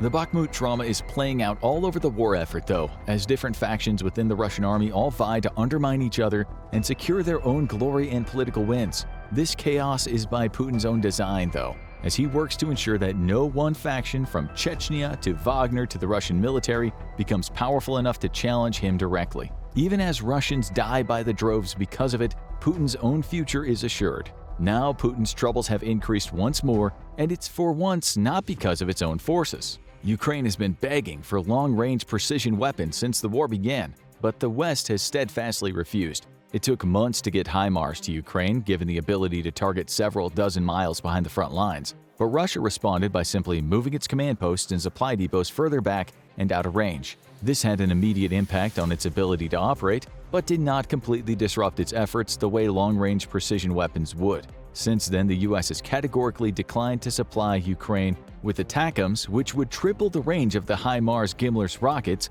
and could threaten Russian targets all the way to Crimea. The US might be right in its denial, as ATACMS might be very high in demand in case of war in the Pacific against China. But after over a year of waiting, the UK has once more taken the lead and provided Ukraine with the Storm Shadow cruise missile. Originally developed in the 90s, the Storm Shadow missile has a degree of stealth much like the US's long-range anti-ship missile. This makes it a significant problem for Russian air defenses, and with a range of over double the HIMARS, Ukraine will finally have the tool it needs to strike at sensitive Russian targets deep behind the front. The Storm Shadow missile can be fired from either the ground or from the air, where it'll achieve its maximum range. It's not known if the missile is compatible with Ukraine's Soviet planes, but the UK expressed confidence that Ukraine would be able to make the quote full use of the missile. It's also unknown just how many of the missiles the UK has donated, though the UK Defense Minister Ben Wallace assured that at least some Storm Shadows are already inside Ukraine, with more on the way. With over 900 of the missiles in its inventory,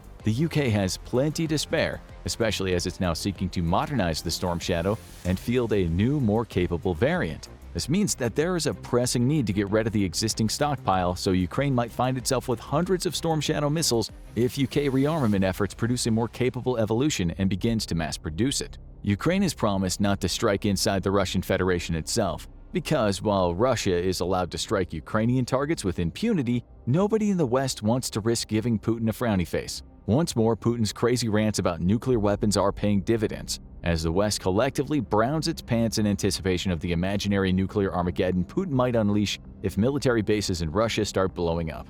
In response, Ukraine has been establishing its own long-range cruise missile program, literally from backyard workshops across the country. The fact of the matter is that Ukraine can't hope to win this war without striking at the Russian bases supplying the war effort. And until it does, even if it beats Russian forces all the way back to its borders, Russia will simply launch long-range attacks into Ukraine while massing for a fresh assault. But Putin's final headache is coming from within. On May 3rd, 2 drones were apparently used to launch an attack on the Kremlin. One was intercepted, with Russia claiming it also intercepted the second, which instead simply appeared to detonate an explosive charge next to the Kremlin's flagpole. Russia immediately blamed Ukraine, which categorically denied the attack. According to Russian sources, the drone attack was an attempt to assassinate Vladimir Putin directly, which, if true, would mean that Ukraine came a lot closer to decapitating Russia's leadership than the dozens of Spetsnaz Russia deployed at the start of the war to kill Zelensky. However, the drone's tiny explosive charge would have been unlikely to kill Putin unless he coincidentally chose that night to climb to the roof of the Kremlin to recreate his favorite scene from King Kong. The blame then shifted to the US, which Russia claimed had given the order for Ukraine to attack the Kremlin with drones. However, as one commentator noted, if the US had been behind the attack, the Kremlin would be a crater. Also, it simply doesn't even make sense, as the US had been reluctant to provide any long-range weapons to Ukraine exactly because of its fear that Ukraine would use them to launch attacks into Russia. Putin's nuclear saber-rattling worked. Everyone in the West has the Hershey squirts at the thought of the, quote, escalation. It's utterly unthinkable, then, that the US would simply give the green light for Ukraine to assassinate a flagpole. Instead, many now believe that the drone attack represents an internal threat, and a real one this time.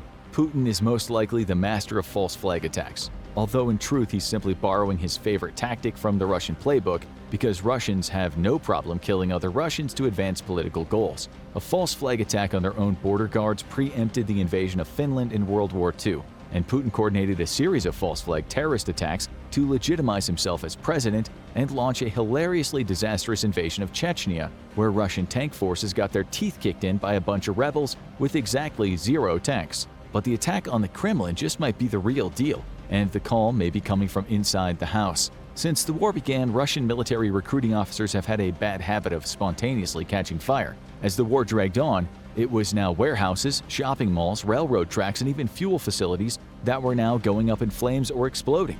Without a doubt, a number of these have been the work of Ukrainian sabotage operatives, as they followed almost to the letter old Soviet sabotage doctrine that would have been put into effect in case of a war against NATO. Russia has apparently forgotten that Ukraine was once part of the Soviet Union, and while it forgot its Cold War training, Ukraine apparently did not. However, a growing Russian resistance movement has been gaining steam, even as hundreds of thousands of men are drafted and sent to war. On January 3rd and 4th, partisan attacks on railroads halted the movement of men and supplies along the Trans-Siberian Rail Network, all going to Ukraine. This would be the 6th case in just the first few days of the new year of partisan activity. In the prior year, multiple locomotives were destroyed and there were 40 confirmed cases of sabotage of Russian rail infrastructure. The fact that this activity increased significantly after the announcement of Putin's partial mobilization implies heavily that this is a true Russian partisan movement and not more Ukrainian sabotage. Currently, the resistance movement is tiny, but the number of attacks seem to be increasing over time. This could turn into a massive headache for Putin, especially as many now state that Russia cannot win in Ukraine without a full mobilization. But Putin has likely taken the temperature inside of Russia itself and knows that a general mobilization could be the final straw that breaks the camel's back. Russians love themselves a good old dictator, but Putin broke the social contract upheld in Russia for decades. You can be the dictator all you want to be, as long as you don't actively make life worse for Russian citizens. mind-melting drugs, truth serums, UFOs, and contacting former Nazis for help with unethical experiments. These are the 50 most insane and disturbing CIA facts you never knew. Number 50. The CIA Assassination Manual, drafted in 1952, states, "The most efficient accident in simple assassination is a fall of 75 feet or more onto a hard surface." Number 49. A man introduced to this treatment fell from room 1018A. His name was Frank Olson, and he's become one of the most talked about names in modern American history. What happened to him and what he did for the CIA is arguably the CIA's biggest secret, so we'll talk a lot about it today. Olson was a scientist who was part of secret mind control experiments. Days before his death, he told his wife, "I've made a terrible mistake." What that mistake was has been talked about for decades. What was his terrible mistake? That night, Olson had been sharing a room with CIA agent Robert Lashbrook. After the fall, Lashbrook looked out of the broken window of his and Olson's room, but instead of rushing down to check on Olson, he stayed in the bathroom, sitting on the toilet with his head in his hands. When the cops and Pastore entered the room and found him like that, the phone rang, and Lashbrook asked, "Can I answer that?" Lashbrook told him it was a bad connection, and he put the receiver down. Later, Pastore asked the hotel phone operator if any calls had been made from that room before he and the cops got there.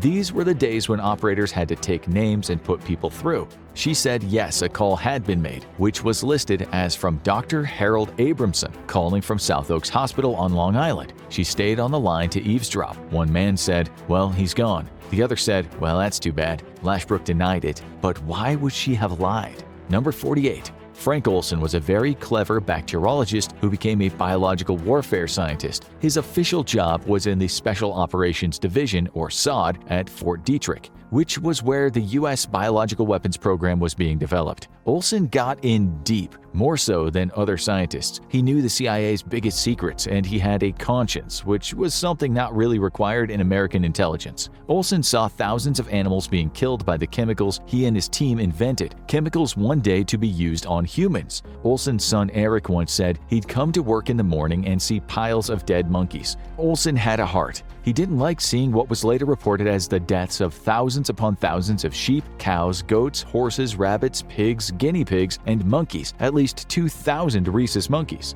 Lashbrook and Lieutenant Colonel Vincent Ruitt of the Army Chemical Corps had been with him before he died. Ruitt was Olson's supervisor at the SOD. A name you really shouldn't forget is that of the now infamous CIA chemist Sidney Gottlieb. Not just a chemist, but a master spy and assassination expert. Number 47.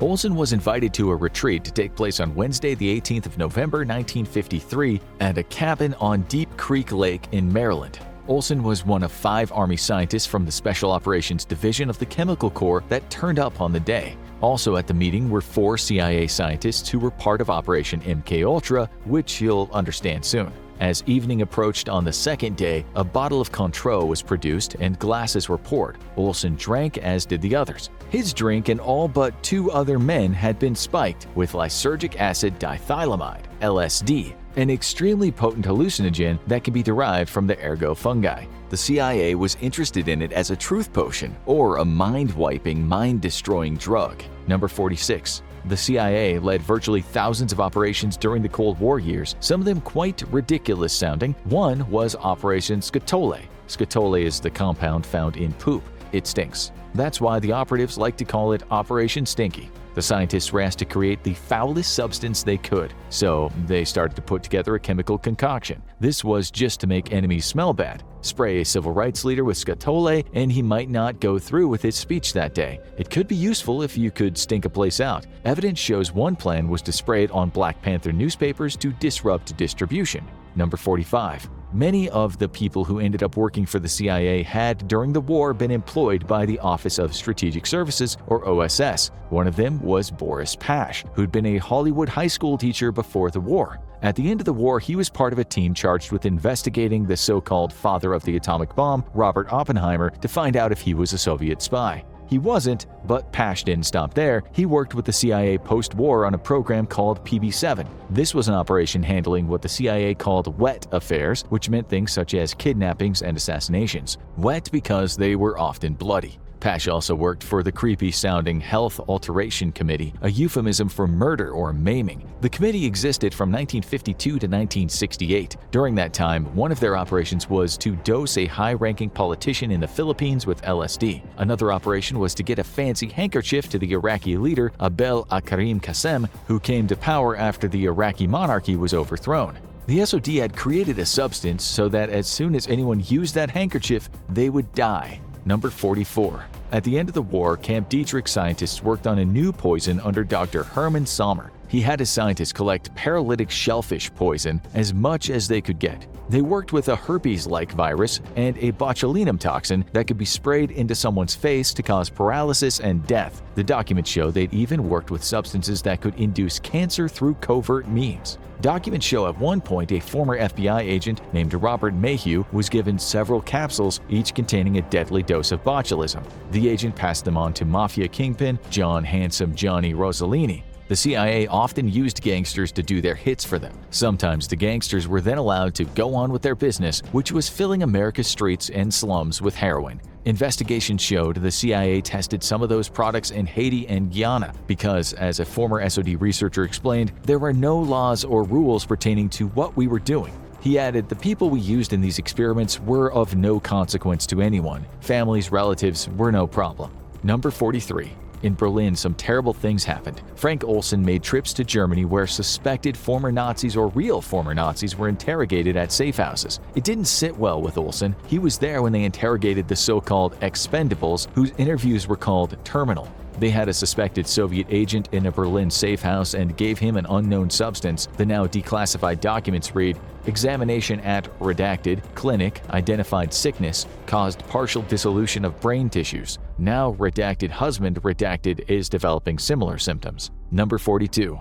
Olson was never right after being spiked with LSD. He went home and told his wife Alice that he'd made a terrible mistake. He was going to quit his job, but his colleagues believed he was having a breakdown. His wife didn't think that, though. Were his colleagues telling the truth, or did they have ulterior motives? His boss, Ruitt, said he would take Olson to see a professional, who just so happened to be the LSD doctor Abramson. They took him to New York, and you know what happened there. Interestingly, the last time Frank Olson ate with his wife, he pushed the food away and said it was poisoned. You'll know why later. Abramson suggested Olson be sent to Chestnut Lodge, an insane asylum in Maryland nicknamed the House of Horrors and Psychoville. Residents who lived nearby said they sometimes heard screaming from the hospital. Little did they know it was a CIA hospital where medical experiments happened. Olson was due to go there when he and Lashbrook and Ruitt checked into the Statler Hotel. Number 41. The mind experiments happened under different operations, and each of these operations had sub-operations. The larger ones were Project Bluebird, Project Artichoke, MK Naomi, and the well-known one MK Ultra.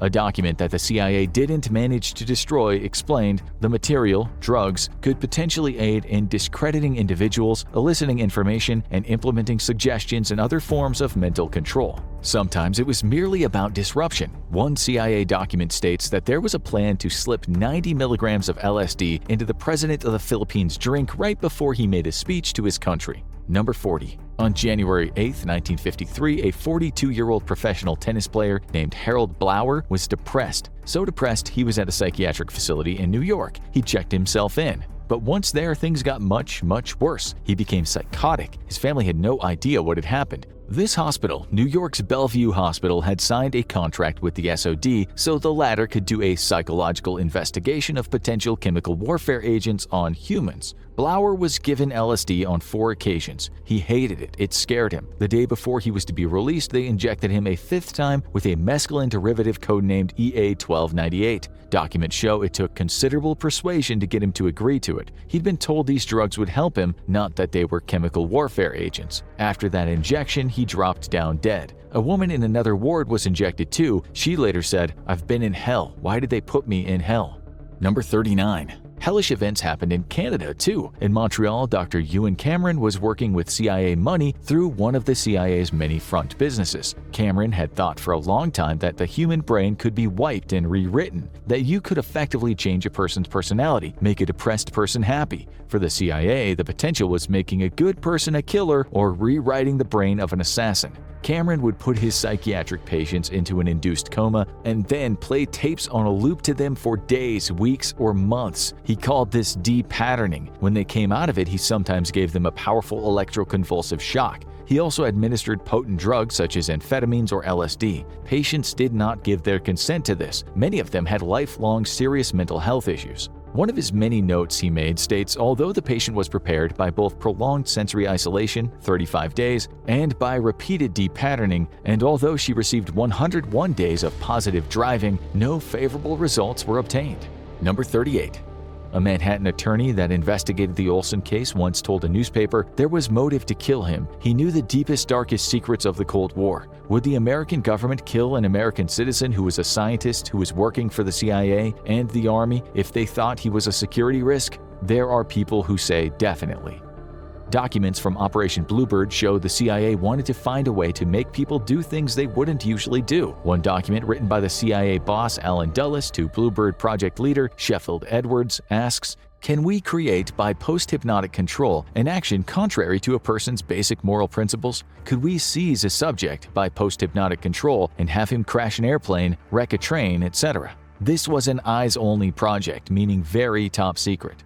Under Bluebird, they also created what they said was a truth drug. It seems some of these drugs weren't very safe. After one experiment, the Bluebird physician wrote, "Subject's respiration became labored and painful. Subject became completely irrational and disoriented, and ultimately subject lost all ability to stand or walk and was carried in a semi-conscious condition to his bedroom." Number 37. Allen Dulles was later asked, "Can a person under hypnosis commit an act against his religious or moral training or upbringing?" Dulles replied, "Yes, anything could be done by a person under hypnosis, including murder."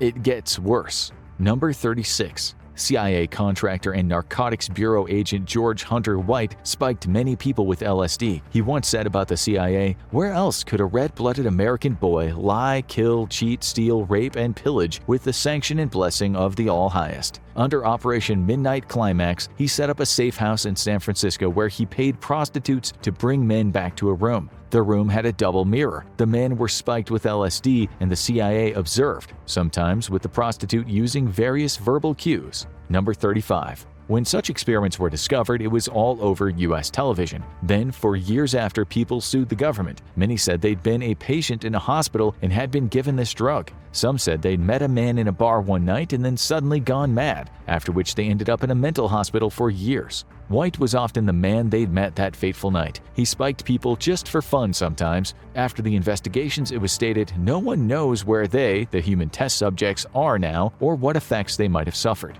We'll tell you some stories later about this. Number 34. White was a graduate of Camp X in Ontario, Canada. Its students sometimes referred to Camp X as the School of Mayhem and Murder. It was basically a paramilitary school where students learned covert action and assassination techniques. The camp's motto was "Kill or be killed."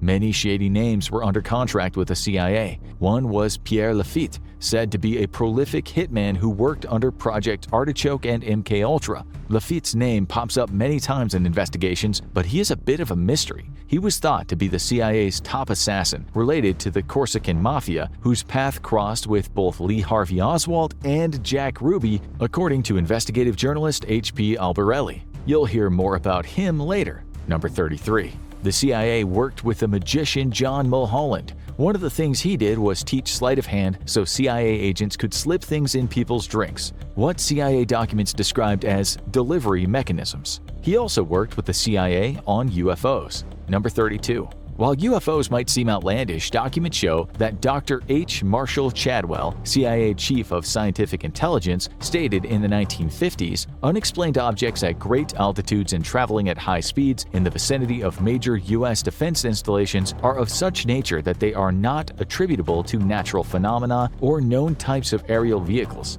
In 1952, Chadwell warned that a fair share of the U.S. population is mentally conditioned to the acceptance of the incredible. He said if the Soviets wanted, they could fake a UFO flying over the U.S. and everyone would believe it. Number 31. Documents show that Gottlieb asked Mulholland to investigate the UFO sightings. He did just that at the famous Kelly Hopkinsville encounter in 1955, in which 5 adults and 7 children at a farm swore they saw aliens and fought them off with guns. Number 30.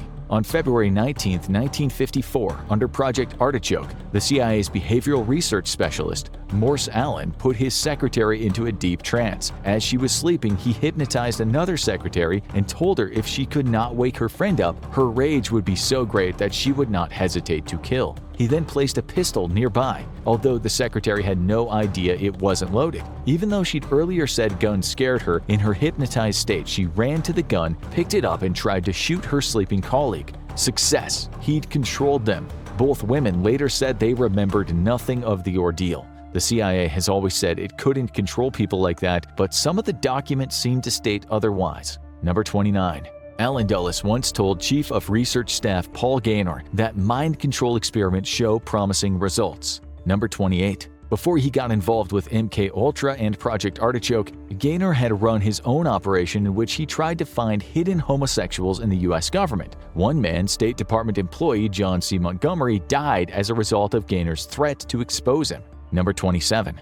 Gaynor wanted to set up a fake left-wing organization, and if any illegal immigrants joined it, he would arrest them and use them for drug experiments. He also wanted to use 4,000 military personnel who were serving court-martial sentences. Number 26. At one point, Gaynor debated with Allen if you could really make a person kill someone. Allen shot back that there have already been a number of successful tests with redacted that showed religious and moral inhibitions were not problematic. Allen added that in one instance, an agency employee had been forced to commit harm to fellow employees on a number of occasions. Number 25. As we said, all this was investigated and it was a huge story at the time. In one investigation, George White's date book was used as evidence. It showed he dosed many people with LSD in 1953 and 1954 just to see what would happen. One woman was drugged at a dinner party and had to be hospitalized. Another woman, one of White's wife's friends, was so messed up that she was sent to a mental institution and received psychiatric care for 35 years. An actress that lived in White's apartment block was spiked and ran up to the roof where she had to be talked down.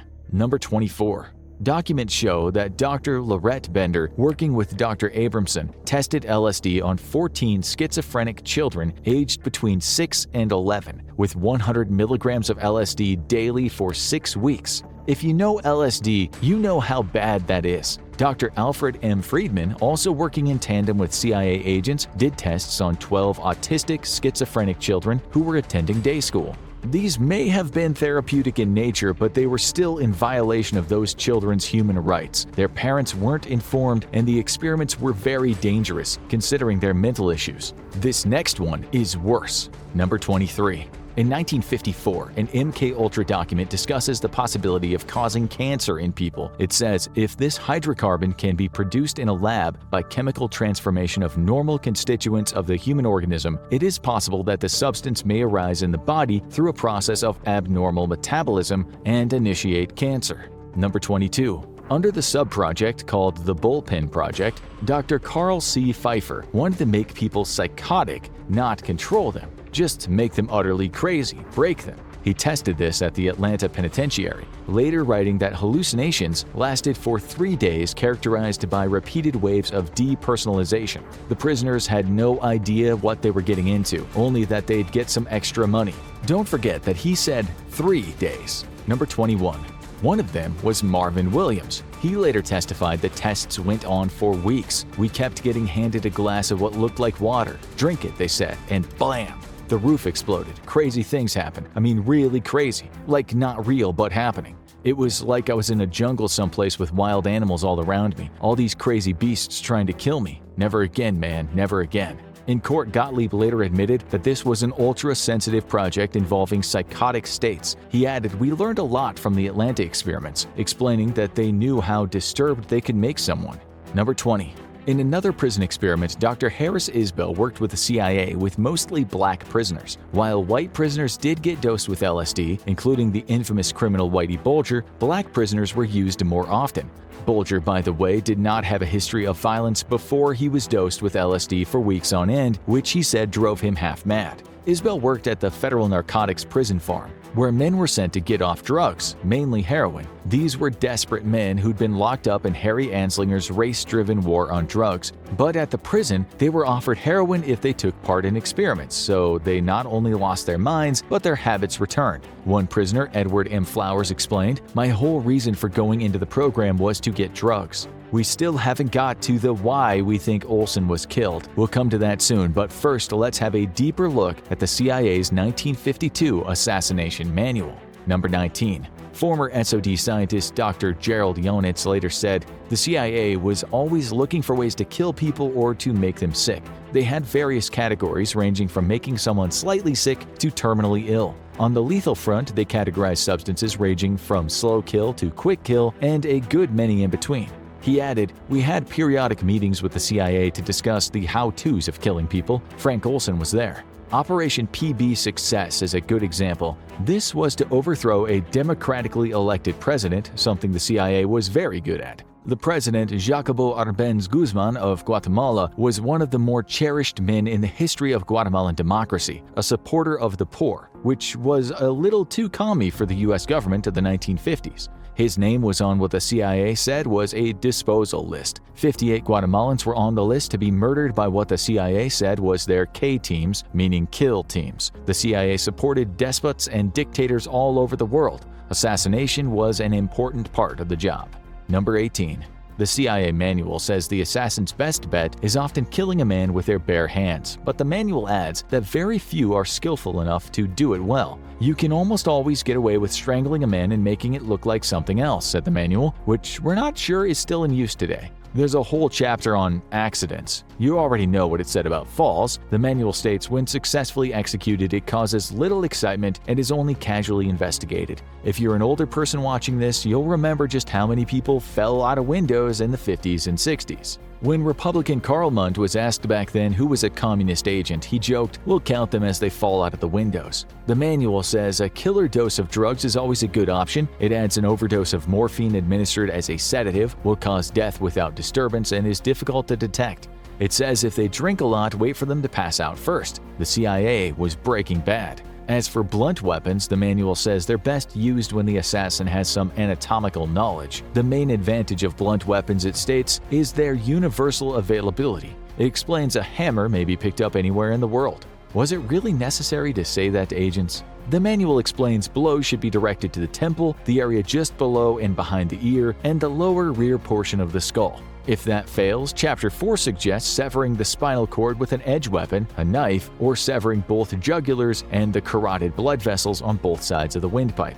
Number 17. One journalist who spent a long time investigating the CIA's Cold War years has said one of the most formidable assassins was Lafitte. In September 1977, the New York Times called Lafitte a special employee of the Narcotics Bureau. He was much more than that. It was Lafitte who helped White with those safe houses when people were tortured or recorded after being spiked with LSD by prostitutes. One safe house, a $60 a month studio at 105 West 13th Street in New York, was so decked out with surveillance equipment that one former agent joked if you spilled a drink, you'd get electrocuted. Lafitte was called a Jekyll Hyde character. He could be a killer, he could work with police, and he could become a gangster rubbing shoulders with mafia bosses. Number 16. Talking about assassinations, the U.S. Counterintelligence Corps, Army CIC, a precursor to the CIA, hired the Nazi torturer Klaus Barbie when the French were looking for him. He got the name the Butcher of Lyon since he did some terrifying things to French resistance fighters. He also had a lot of intel, so the US sent him through a rat line to Bolivia where he ended up torturing again for dictators that the US had helped install. But he wasn't the only Nazi helping the CIA. During Operation Bloodstone, many of Barbie's previous Nazi colleagues were also put on the CIA payroll. These Nazis were recruited to deal with the rising influence of communism within Europe through techniques such as psychological warfare, subversion, sabotage, and miscellaneous operations such as assassination, target capture, and the rescue of Allied airmen. Number 15. It's well known the agency worked with the Corsican Mafia and turned a blind eye to heroin trafficking into the US in exchange for the gangsters helping the CIA keep French communists under control. The historian William McCoy said the CIA was involved with trafficking on 3 levels. 1, it allied with the traffickers. 2, it helped known traffickers to evade the law, and 3, in his own words, active engagement in the transport of opium and heroin. He added, "It's ironic, to say the least, that America's heroin plague is of its own making." The agency is accused of helping Golden Triangle drug traffickers when the CIA was bombing the hell out of Laos, a war crime, no less. The agency used its own front organization, Air America, to transport heroin. It didn't handle the heroin but provided the transport. DEA agents have even said this. Some investigators have said that CIA Director George H.W. Bush and then Arkansas Governor Bill Clinton were also involved in drugs. This hasn't been proven, but a lot of people have said it. Intellectual heavyweight Christopher Hitchens went to Oxford with Clinton and later wrote in his autobiography that he thought Clinton was CIA. Number 14.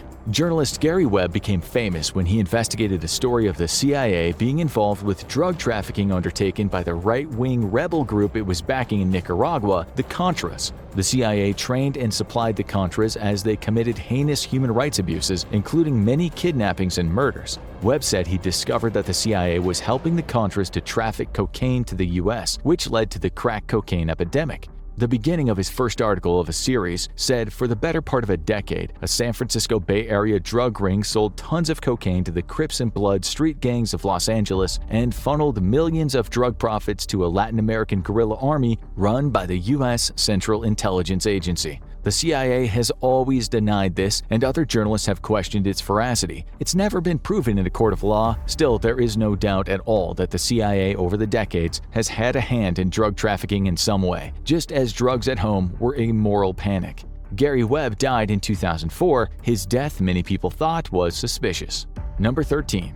In the early 1950s, the CIA, then the CIC, wanted to get a hold of the Nazi anthrax expert Dr. Walter B. Schreiber. He testified at the Nuremberg trials after being taken prisoner by the Soviets. Even though he gave evidence, he was accused of conducting gruesome medical experiments at the Auschwitz camp. He escaped the Soviets and in 1949 ended up working for the CIC. In 1951, 3 scientists from Camp Detrick traveled from the US to meet him and other Nazi scientists. One of the US team was Frank Olson. Number 12. Olson also traveled to Vietnam a few times. In Saigon, the CIA station chief was William Colby. Colby helped launch what's sometimes called the biggest assassination program in CIA history. That was the Phoenix program, which lasted from 1967 to 1972. It targeted not Vietnamese soldiers but regular civilians. Reports state that 81,740 people suspected of Viet Cong membership were neutralized. Many were brutally tortured. 26,369 were killed.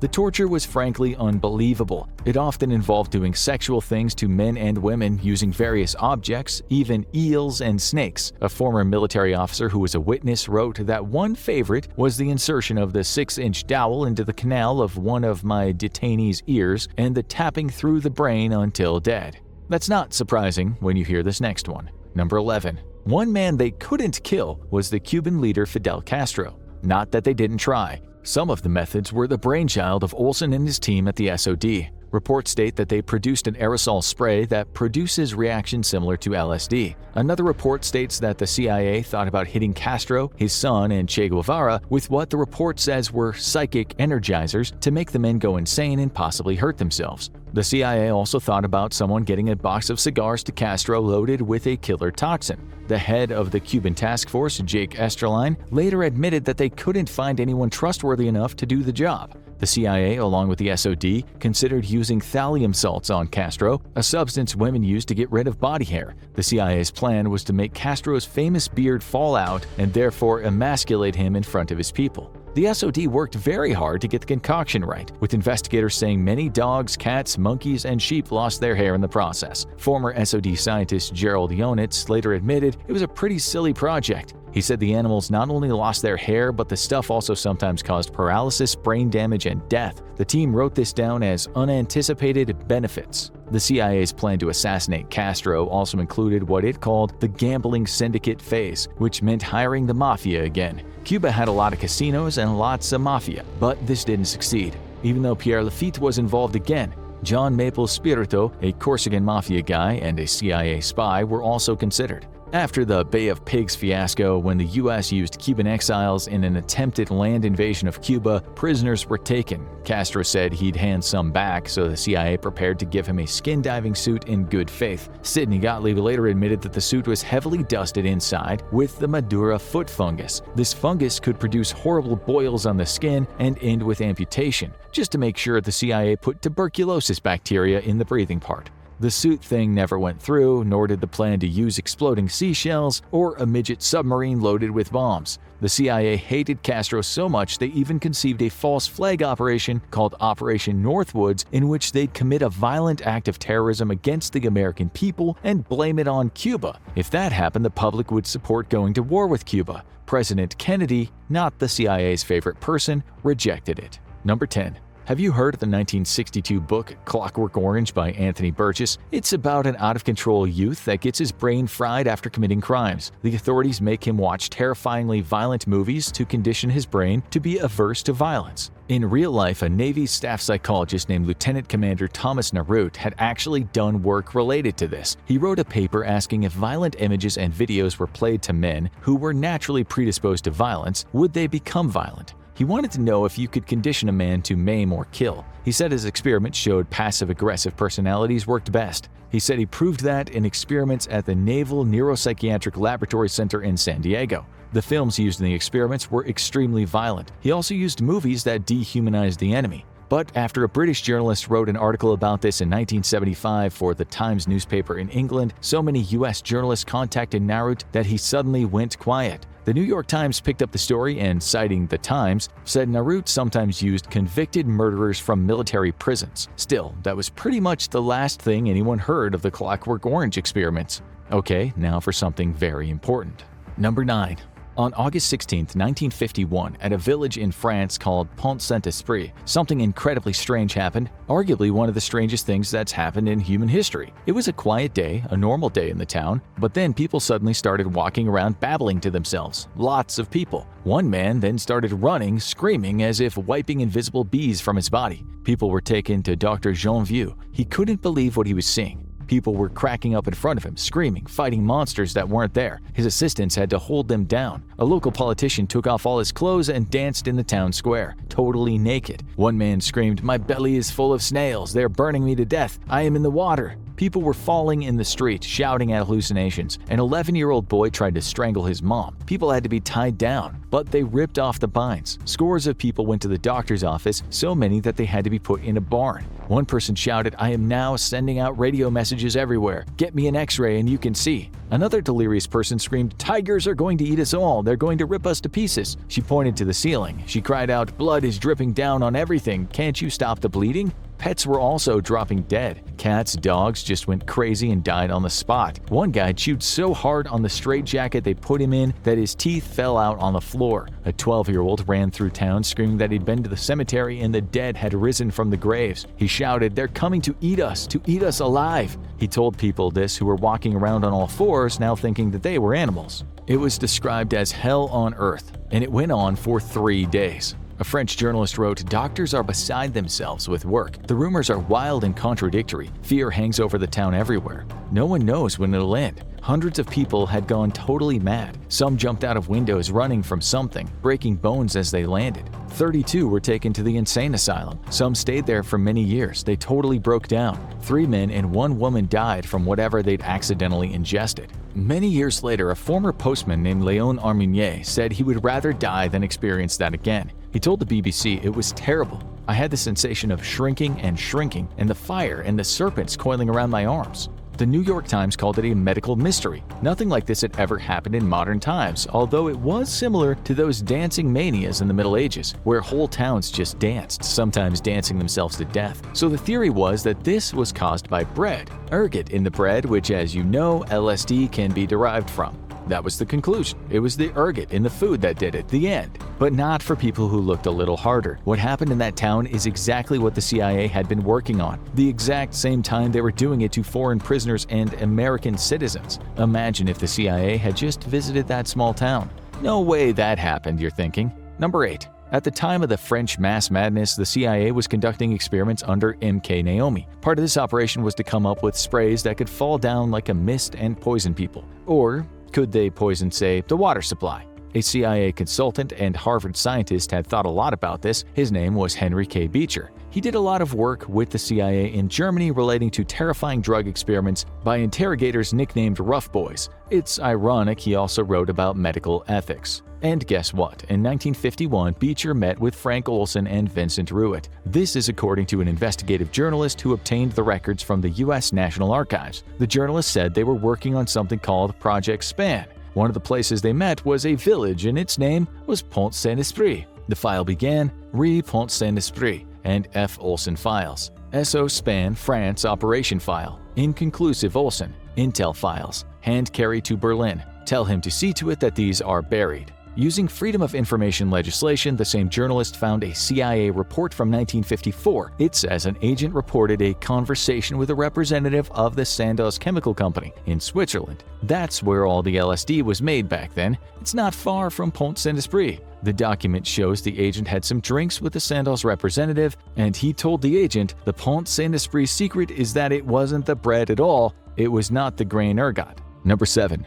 Many critics of the theory say this couldn't have happened since the effects of LSD don't last that long. But as you know, the CIA and the SOD had worked on potions that were way stronger than LSD. The records show the CIA worked with many different hallucinogens, including ibogaine from Africa, which can last a long time. The psychedelic Ganesha can last 24 hours and has the same terrifying effect for those unaware that they've been drugged. Also, DMT often lasts just 15 minutes, but when the Amazonians mix in other plants and change the structure to create the brew ayahuasca, it lasts for hours. CIA documents show they mix drugs together all the time, drugs found in all 4 corners of the world. Beecher wrote a paper saying it would be possible to poison an entire town with LSD. He said it should not be a difficult trick to sink a small container of LSD near the main outlet of water storage reservoirs. He said this could excrete a steady flow of material over many hours or days. The whole point of this research was to see if the military could take out a town without necessarily killing anyone.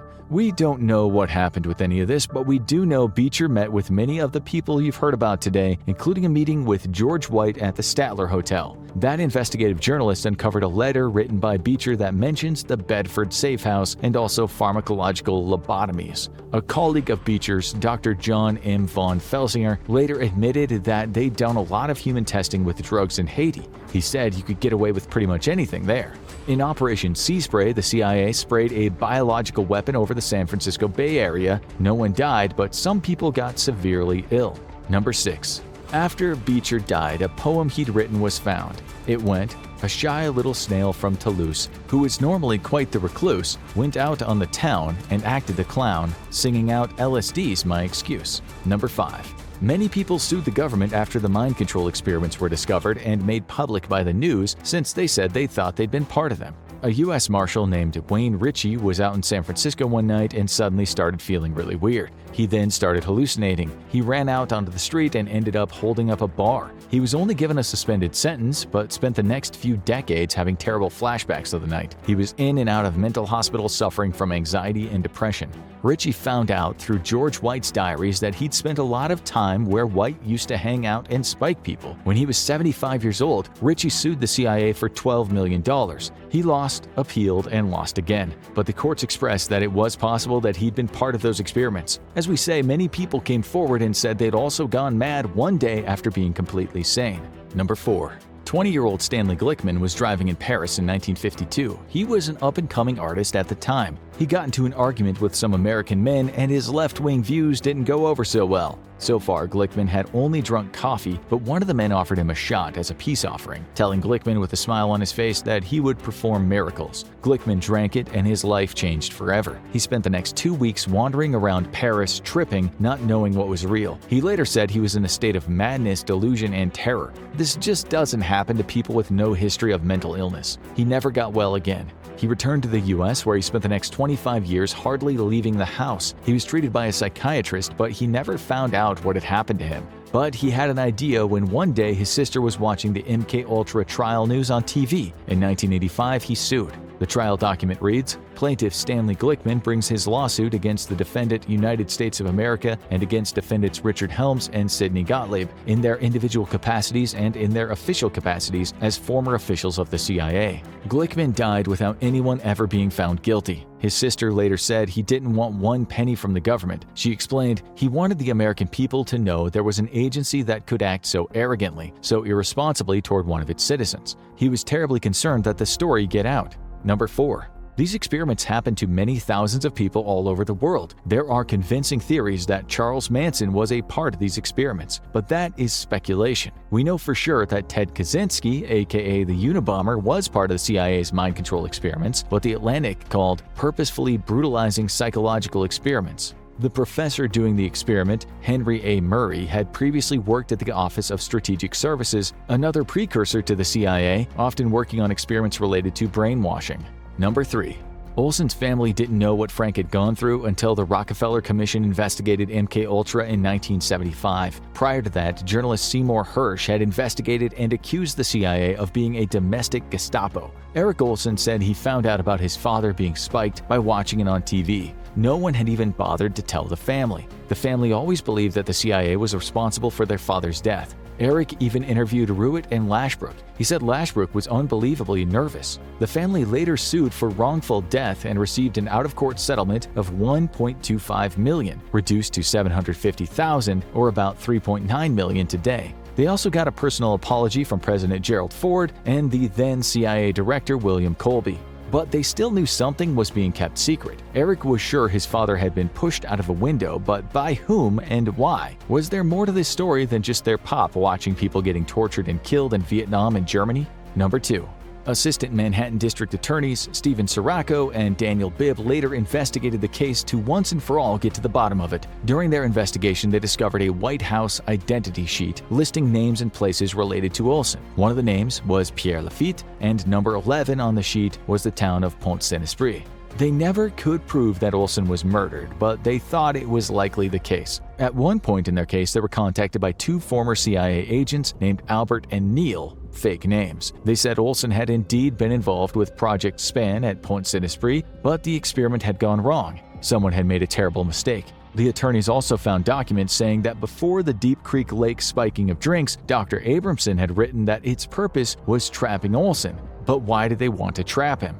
Olson knew they were after him. He'd said too much, says one theory. Indeed, after witnessing torture in Germany, an Army sergeant reported that Olson seemed deeply disturbed over what he had seen in CIA safe houses in Germany and displayed symptoms of not wanting to keep secret what he had witnessed. The CIA received that report. Deep Creek Lake then might have been to see if Olson would talk about what happened in either Germany or France when under the influence of LSD. Again, this is theory, not proven fact, but the evidence is compelling. If he had talked to outsiders about Pont-Saint-Esprit, the USA would have looked very, very bad. It was almost an act of war. The whole world would have condemned the US and rightly talked about breaching the Nuremberg Code. The US would have been said to be no better than the Nazis. The attorneys discovered that after Olson's visit to France, he had spoken out of line with several colleagues about the town. He opened his mouth in a place where you were not supposed to do that. The investigative journalist we mentioned before, H.P. Albarelli Jr., interviewed former SOD staff about Pont-Saint-Esprit. According to one interview, Pont-Saint-Esprit was mentioned in the same sentences as aerosol LSD and contaminating food sources. But Albert and Neil would not testify under their real names. That was way too dangerous. They supplied the information, that was enough.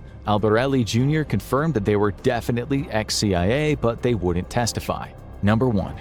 The night Olson died, Lafitte was working undercover with one of his false names at, have a guess, the Statler Hotel. According to Albert and Neil, Spirito was also there. They'd been told to watch over Olson. According to Albert and Neil, the plan had been to take Olson to Chestnut Grove, which you'll remember was the CIA-sponsored mental health facility and home to many of their cruel experiments. They said Olson became unhinged that night. They attempted to move him from the room and get him in a car, but something went wrong, they said. Olson resisted, and in the ensuing struggle was pitched out of the window. So, was that what really happened? Like with so many CIA stories, you could say it seems likely, but despite all the circumstantial evidence, you still can't join all the dots with absolute certainty. If anything, the CIA is pretty good at its job. For our sake, let's just hope it's learned some ethics since those dark days. If not, you might wonder what is it up to today. 1979, the world casts a wary eye towards Afghanistan. The year prior, Nur Muhammad Takari had seized power and installed a communist government, much to the Soviet Union's pleasure. However, Takari's government has turned brutally oppressive with mass executions and extrajudicial arrests. The move sparks an insurgency, widely labeled as the Afghan Mujahideen. While the same name has a religious significance, the truth is the rebel forces are split along the ideological lines, with some practicing hardcore fundamentalism and others embracing secularism. They are united, however, in their wish to overthrow the Takari regime. In April, Nur Muhammad Takari is removed from power forcefully and replaced with Hafizullah Amin a few months later in September. At first, Amin tries to quell the growing rebellion with friendly overtures, but his security forces disappear thousands of people behind the scenes. The abuses only increase as time goes on, and the rebellion festers. Amin is so unpopular that the Soviet Union begins to suspect he's a CIA plant, purposefully placed in power in order to collapse the Afghan communist government. On December 25, 1979, the Soviet Union invades Afghanistan. Its goal is simple: remove Amin from power and establish a legitimate communist government. 2 days later, Soviet special forces locate and assassinate Amin. The war, if it can be called that, should be over in a matter of months. It would last 10 years. The United States is initially caught off guard by the Soviet Union invasion. Its intelligence efforts in the region have been to date an almost complete failure. The CIA and other intelligence agencies have been largely focused on Central and South America due to communism paranoia in the effort to keep the perceived threat out of America's own backyard. To date, the CIA has funneled $500,000 worth of medical and non-lethal aid to the Mujahideen, but not supported the insurgency in any significant way. Soviet fears of American intervention in Afghanistan are hilariously overblown, but that will soon change. Discussions about Soviet interventionism in Afghanistan have been taking place for months, though nobody suspected a full-blown invasion was truly imminent. America has a very real interest in making the Afghan situation difficult for the Soviets, but differ on how important it truly is. For some, Afghanistan is a chance to pay back the Soviet Union for its interference in Vietnam, a war that cost the US dearly in manpower and capital. Others fear that increasing aid to the Mujahideen would only encourage the Soviets to more directly intervene. An April 5th memo by National Intelligence Officer Arnold Horlich lays out the stakes. Covert action would raise the cost to the Soviets and inflame Muslim opinion against them in many countries. The risk is that a substantial US covert aid program could raise the stakes and induce the Soviets to intervene more directly and vigorously than otherwise intended. Preliminary meetings with the Mujahideen leadership have already been undertaken, but still the US has played a cautious hand in Afghanistan. The Soviet invasion changes all of that. Texas Democrat Congressman Charlie Wilson watches the invasion take place from a hot tub in Las Vegas. A playboy at heart, Wilson nonetheless is shocked at the brutality of Soviet bombing of Afghan civilians and vows to do something to help the Afghan people. With the best of intentions, he sets out to build a Washington coalition with one purpose: push for the direct military support of the Mujahideen in Afghanistan. Seeing an opportunity for payback and to force the Soviet Union to lose its focus in Africa, the program to aid the Mujahideen, now codenamed Operation Cyclone, is approved. At first, Operation Cyclone aims to keep U.S. involvement in the war within the realm of plausible deniability. To this effect, the program initially focuses on providing training and logistical support to the Mujahideen, as well as equipping them with Soviet-made weapons purchased by the CIA covertly. With Iran on one side, though, and the Soviets directly north, this leaves the U.S. with only Pakistan as a route into the country. This is a difficult position for the U.S., as Pakistan's recent development of nuclear weapons has put a severe strain between the two nations. In order to improve relations, it's decided that Pakistan would be granted near full control over the dissemination of American aid to the Mujahideen. Some within the CIA, State Department, and other agencies express concern over the decision, as Pakistan clearly favors the more fundamentalist forces inside Afghanistan itself. Their concerns are ignored, with inevitable disastrous future consequences. In order to coordinate the influx of America's funding, equipment, and weapons, Pakistan's President Mohammad Zia-ul-Haq turns to the Inter-Services Intelligence Agency, at the time a Pakistani intelligence agency struggling for legitimacy. The massive responsibility of coordinating millions of dollars in U.S. aid, however, skyrockets the agency's legitimacy, cementing it as an instrument of power in Pakistan for decades to come. This too would eventually be a mistake. Massive refugee camps are set up along the Pakistan border, and the United States contributes millions of dollars in humanitarian aid to these camps. Sensing an opportunity, however, hardline fundamentalist clerics from Saudi Arabia and other Muslim nations converge on the camps, slowly indoctrinating tens of thousands of young Afghan men into religious fundamentalism.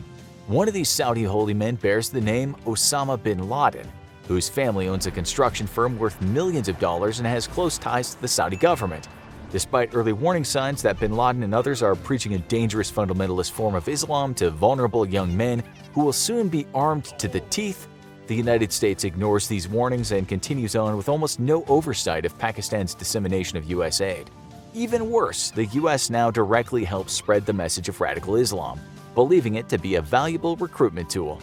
Right here in America, the CIA enlists Egyptian double agent Ali Abdul Saud Muhammad and sends him to recruit American Muslims to fight in Afghanistan.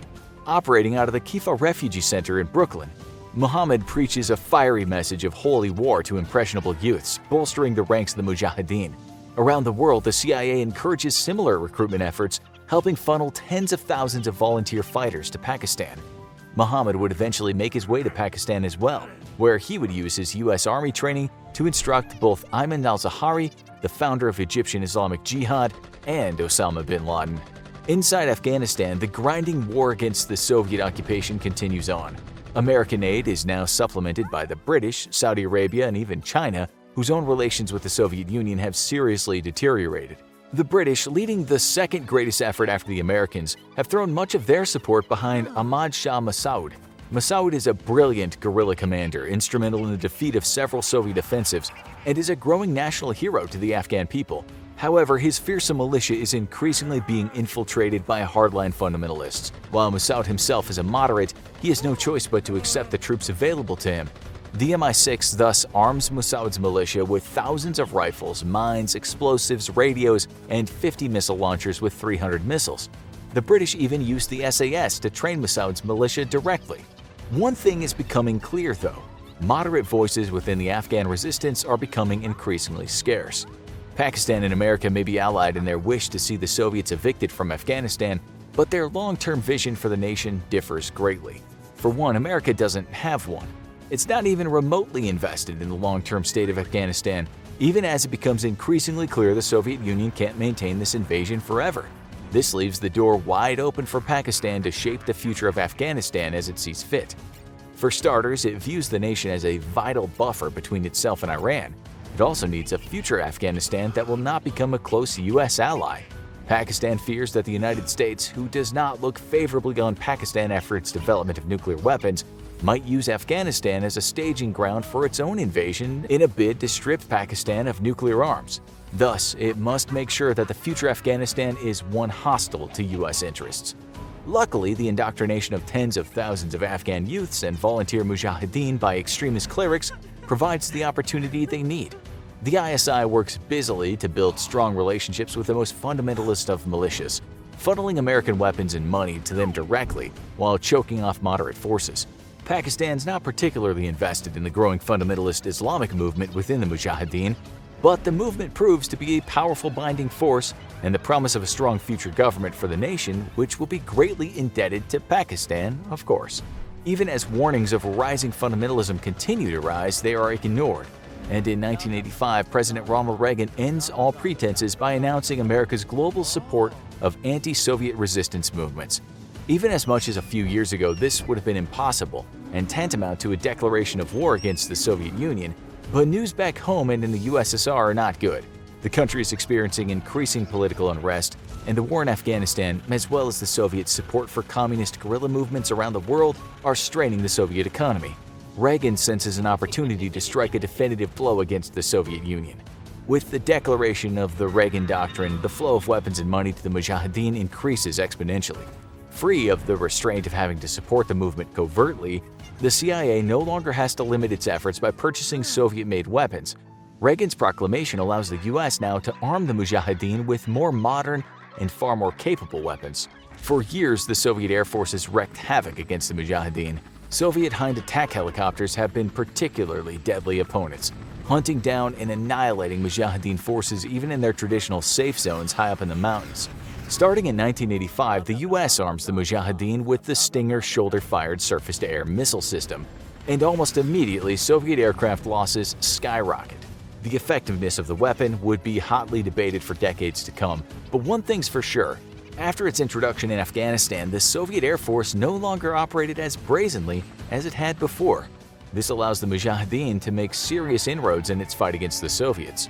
It's only with the introduction of the Stinger to the Mujahideen and the reports of mounting Soviet aircraft losses that America begins to show some concern over its to-date completely unchecked tidal wave of money and weapons to Afghanistan.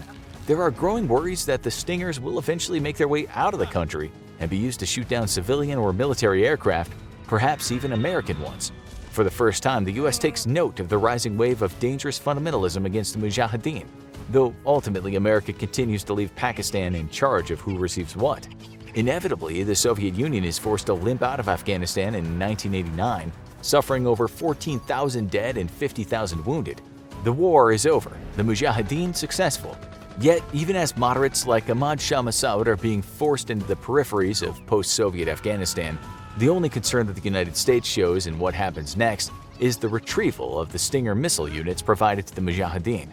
In what would become the single most baffling foreign policy decision of the 20th century history, President Ronald Reagan and successor H.W. Bush show absolutely no interest in the shaping of future Afghanistan.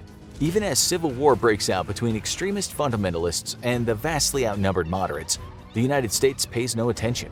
With the direct aid and support of Pakistan, extremist forces take over most of the country, leaving what has become the moderate United Islamic Front for the Salvation of Afghanistan, or Northern Alliance, in control of only 5 to 10% of the nation. With the formation of the Taliban government, Pakistan has achieved its strategic goals in the nation, all on America's dime. On September 9, 2001, moderate leader and national hero Ahmad Shah Massoud, once backed directly by MI6, is assassinated by the Taliban and Al-Qaeda, who both fear that in their coming attack against America and the US's inevitable response, Massoud would be installed as a popular leader to reunite the nation against the Taliban. Codename Cobalt, also known as the Salt Pit. Its official designation is a string of numbers and letters written on a CIA inventory document somewhere. But the 20 men currently held inside have a different name for it, the Darkness. A fitting name given that once you enter this place as a prisoner, you will not see light again for the duration of your stay, if you survive. It was once a brick factory located just north of Kabul, but soon after the American invasion of Afghanistan, the abandoned property was quickly seized by the CIA.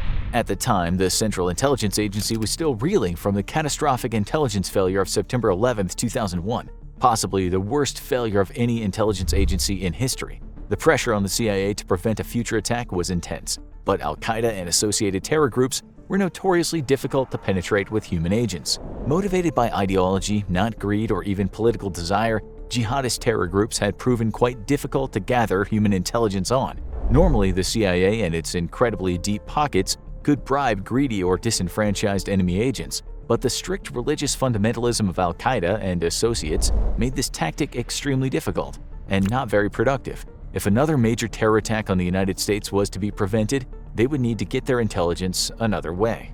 That left interrogation, and there were soon plenty of individuals with knowledge of the inner workings of Al-Qaeda to work with. Experience in Vietnam had proven to the CIA that physical torture was largely ineffective at providing good intel. These findings were backed up by leaked KGB intelligence reports. The Russians, fond of physical interrogations, had discovered a similar lack of effectiveness in using physical torture to extract actionable intelligence. Plus, it was a bad look for the CIA and America. The United States was the injured party here. They were supposed to be the good guys. Torture was unacceptable. But enhanced interrogation techniques? Well, if it didn't leave a mark or cause permanent physical harm, it couldn't possibly be torture. Within a month of opening, the Salt Pit was already at maximum capacity.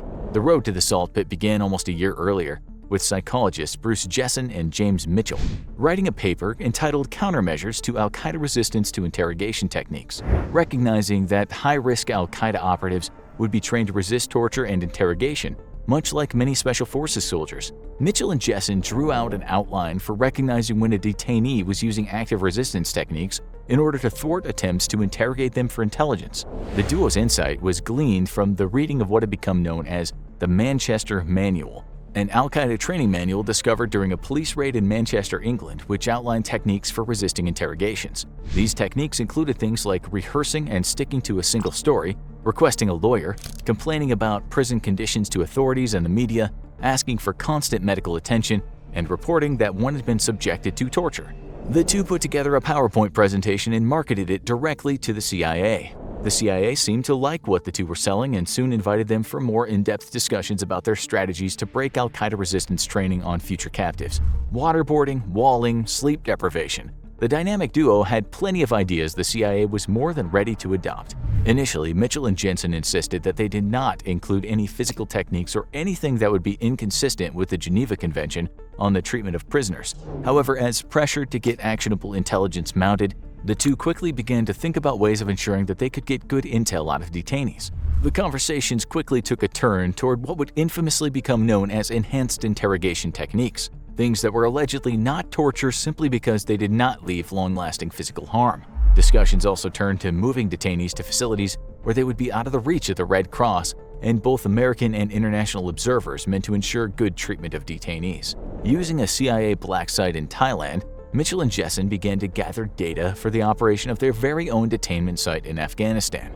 The test subject was, among others, Abu Zubaydah, a known terrorist operative with links to senior Saudi Arabian officials. Zubaydah's interrogations were closely monitored by Mitchell and Jensen, who approved of the use of enhanced interrogation techniques. These included frequent walling, or when a detainee is forcibly slammed against a wall repeatedly on their back, an all-liquid diet, the use of stress positions, a whopping 83 waterboardings, slapping, choking, and gut punches, sleep deprivation, forced nudity, and confinement in very small boxes with no interior lighting. At one point, when the interrogators discovered that Zubaydah was afraid of cockroaches, they filled his confinement box with the insects and left him locked inside for hours. The interrogation techniques seemed to work, though what actionable intelligence was gathered is unknown and still remains classified. However, Mitchell and Jensen observed that after a few weeks, the initially defiant Zubaydah was left a whimpering mess who crawled inside his confinement box without question or protest. When told by a guard, "You know what to do." The dynamic duo had the data they needed, and now, with the salt pit about to open up, had the perfect place to test their applications of enhanced interrogation techniques. The goal was simple: break a subject down psychologically so they would comply with the request for information. To do this, detainees would be reduced to a psychological state of complete dependence on their interrogators, reverting an individual to an almost childlike state. Various techniques would be employed to achieve the desired effect. Immediately upon being transferred to the salt pit, a detainee had a sandbag secured over their head. This disoriented the individual and introduced them to the world of perpetual darkness that was to be their home for months, even years at a time. From the moment that sandbag went on their head, the only other light the detainee would see would be from a guard's flashlight or the bright lights of an interrogation room. The salt pit held enough cells for 20 detainees. The cells lacked beds, chairs, or desks, or furniture of any kind. Instead, a detainee was dragged inside and immediately shackled to a steel ring cemented onto the cold concrete floor. Except for when being removed for a medical examination or to be interrogated, the detainee would remain shackled to the steel ring 24 hours a day, 7 days a week. Individuals who were uncooperative could be short-chained or chained with such little slack that they'd be unable to stand up. These, however, were the lucky detainees, as particularly unruly or uncooperative subjects would be placed into 4 of the special cells with steel rings fastened high up above the detainee's head. These individuals would be chained with their arms up, often in such a way that they would be forced to stand on their tiptoes. This was only supposed to be used for a short bounce at a time, but an investigation into the salt pit would reveal that some detainees were held like this for days.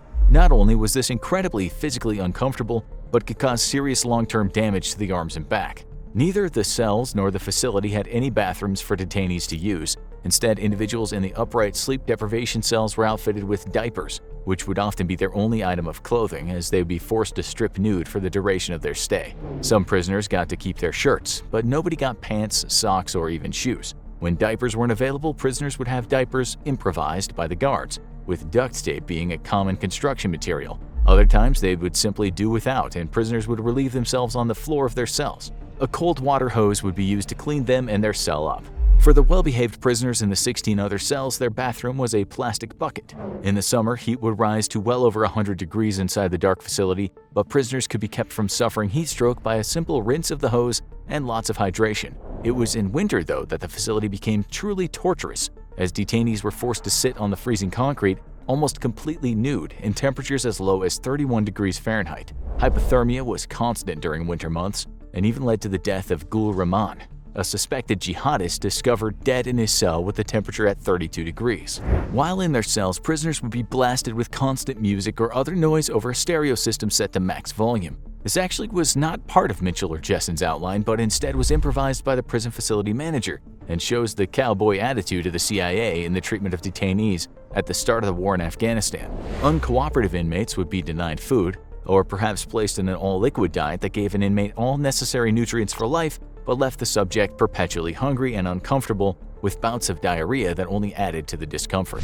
When it came time to gather information, if a prisoner still resisted, the CIA resorted to more direct measures of encouraging cooperation. This would include the use of waterboarding, which places a detainee on a large slab that's then tilted so the feet are lifted above the head. A towel or piece of plastic is then placed over the inmate's mouth and nose, and a continuous stream of water, perhaps from a pitcher or a hose, is then washed over the inmate's face. The effect very closely simulates drowning, and even hardened intelligence agents typically have a hard time lasting more than a few seconds. Other techniques would involve physical holds that place the prisoner in extremely uncomfortable positions. Often a prisoner's limbs would be stretched out in a way that was incredibly painful, but by releasing after a short time, no lasting harm would be done to the prisoner.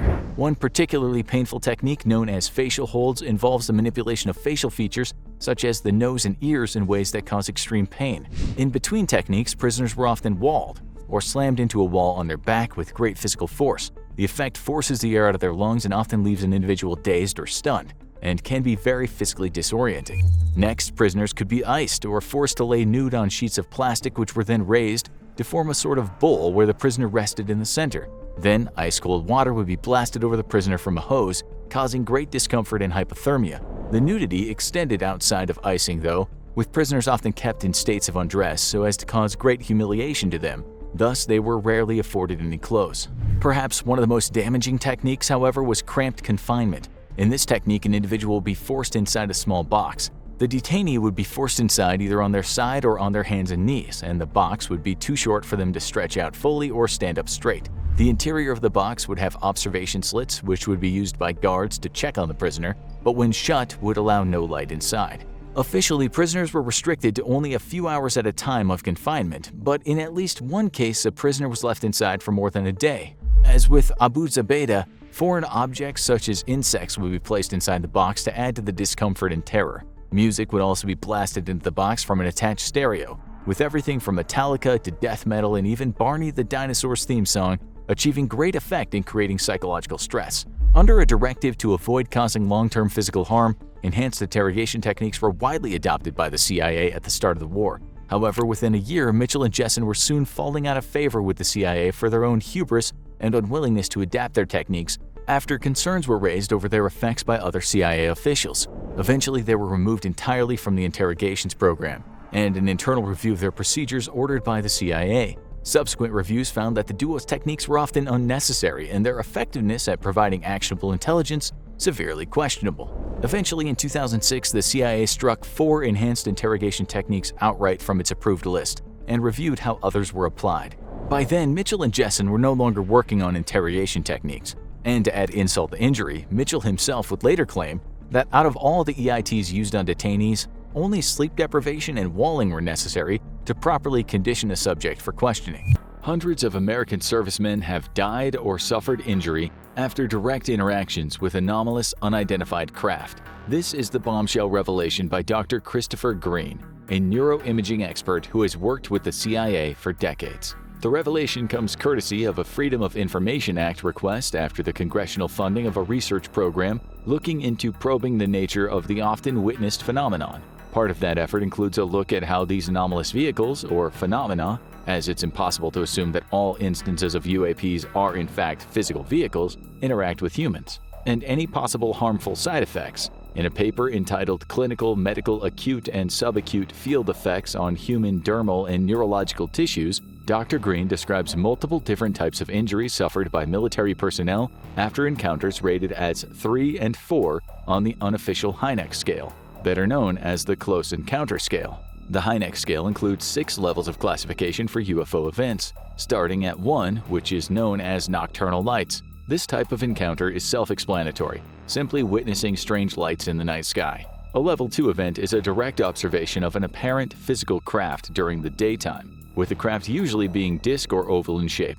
There's nothing to prevent a nighttime sighting from rising to Level 2 though, if it occurs at proximity enough to actually discern what appears to be a physical craft. Note that we keep saying things like appears to be a physical craft, because there is a growing consensus amongst investigative bodies that the UFO/UAP phenomenon may not be entirely physical in nature, and rather might include events that are purely or partially psychological. This includes instances where eyewitnesses describe a craft and achieve a group consensus, only to later check the video or photo evidence and realize that the object was completely different than they remembered.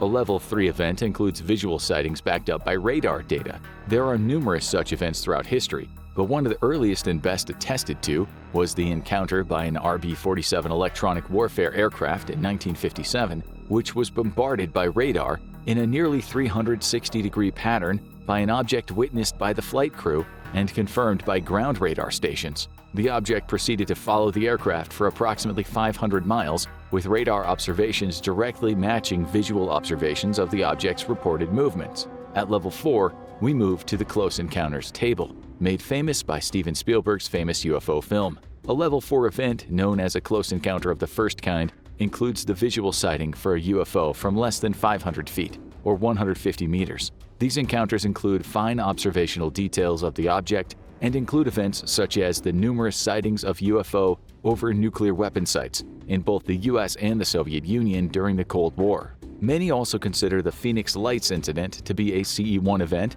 for many observers, such as Arizona Governor Fife Symington, who at the time had mocked the event in a bid to lower fear and tensions, but in 2007 revealed in a public interview that when he had heard of the avalanche of reports to police of a triangular craft, quickly drove to a lookout point near his house and directly witnessed the massive triangular craft fly directly over his head. The fact that the craft was extremely massive, moved with no noise, and had no discernible propulsion system or similarity to any known U.S. craft prompted the classification of his sighting as a CE-1 event. A Level 4 event, or a close encounter of the second kind, which Dr. Green's study focused mostly on, is an event that produces a directly observable or measurable physical effect. Typically, this involves very close proximity, such as the Rendlesham UFO incident, where a U.S. Air Force lieutenant colonel and a troop of security personnel came in extremely close proximity to a UFO, or incidents where the UFO leaves behind physical evidence of its presence. The 1964 Lonnie Zamora incident is one of the best-known CE-2 events, resulting in tracks left on the ground by the alleged UFO, as well as elevated radiation levels in conjunction with those tracks. Burned vegetation from the craft allegedly firing a jet of flame before rising into the sky was also discovered by the U.S. Air Force researchers. While the scale continues to include sightings of physical beings, Dr. Green's study focused on the last two events. He describes hundreds of military servicemen who have often had radar data to back up sightings of objects, ranging from large, silent craft that moved in erratic ways to craft that seemed to change shape or disappear and reappear at will.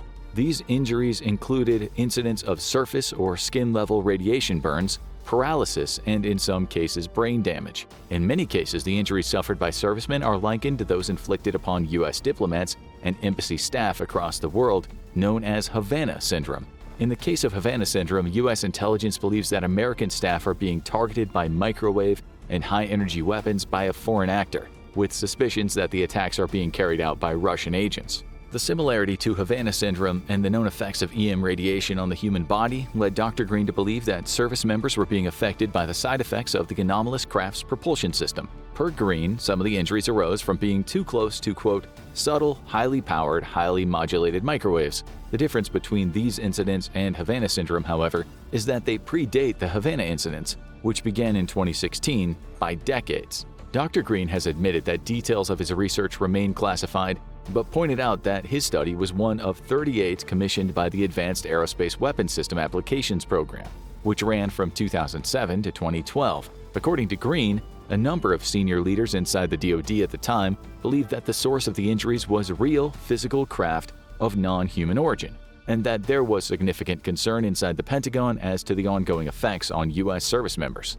Green also stated that he has been investigating anomalous injuries on U.S. service members since 1969, though only a portion of these are from UFO/UAP events. However, of those that do involve UAP, these cases include sightings of apparently physical objects at close proximity and in very good visual conditions. Some of these cases even include incidents that occurred in battlefield conditions. Green might have hinted at more direct involvement with UAP by stating that some cases were even, quote, in circumstances of test and evaluation at advanced facilities. However, he may have simply been referring to staff working on exotic but very human propulsion techniques. Green stated that some incidents involved objects moving at extraordinary speeds or instantly appearing and reappearing in separate positions. When these objects come close to observers, some service members become unconscious, waking up later with radiation burns or other injuries. Most disturbingly, 1 in 10 witnesses to these very close encounters would die within 7 years of their encounter. Incredibly, some of these injuries occurred near the White House or the Capitol Mall, though Green states that he did not personally treat these cases and refused to comment further. Another disturbing finding was numerous cases of U.S. service members reporting an encounter with what they described as a cloaked humanoid entity. This is attestable outside of Green's report, with encounters involving cloaked entities spanning the globe and ranging from sightings in nuclear weapons storage depots to deep in the wilderness. The numerous sightings of these phenomenon outside of any observed UAP event hint that they may not necessarily be related. Green's report stated that while the injuries being suffered by U.S. service members were anomalous, they were, in fact, capable of being caused by technology available in 2010 when he wrote the report.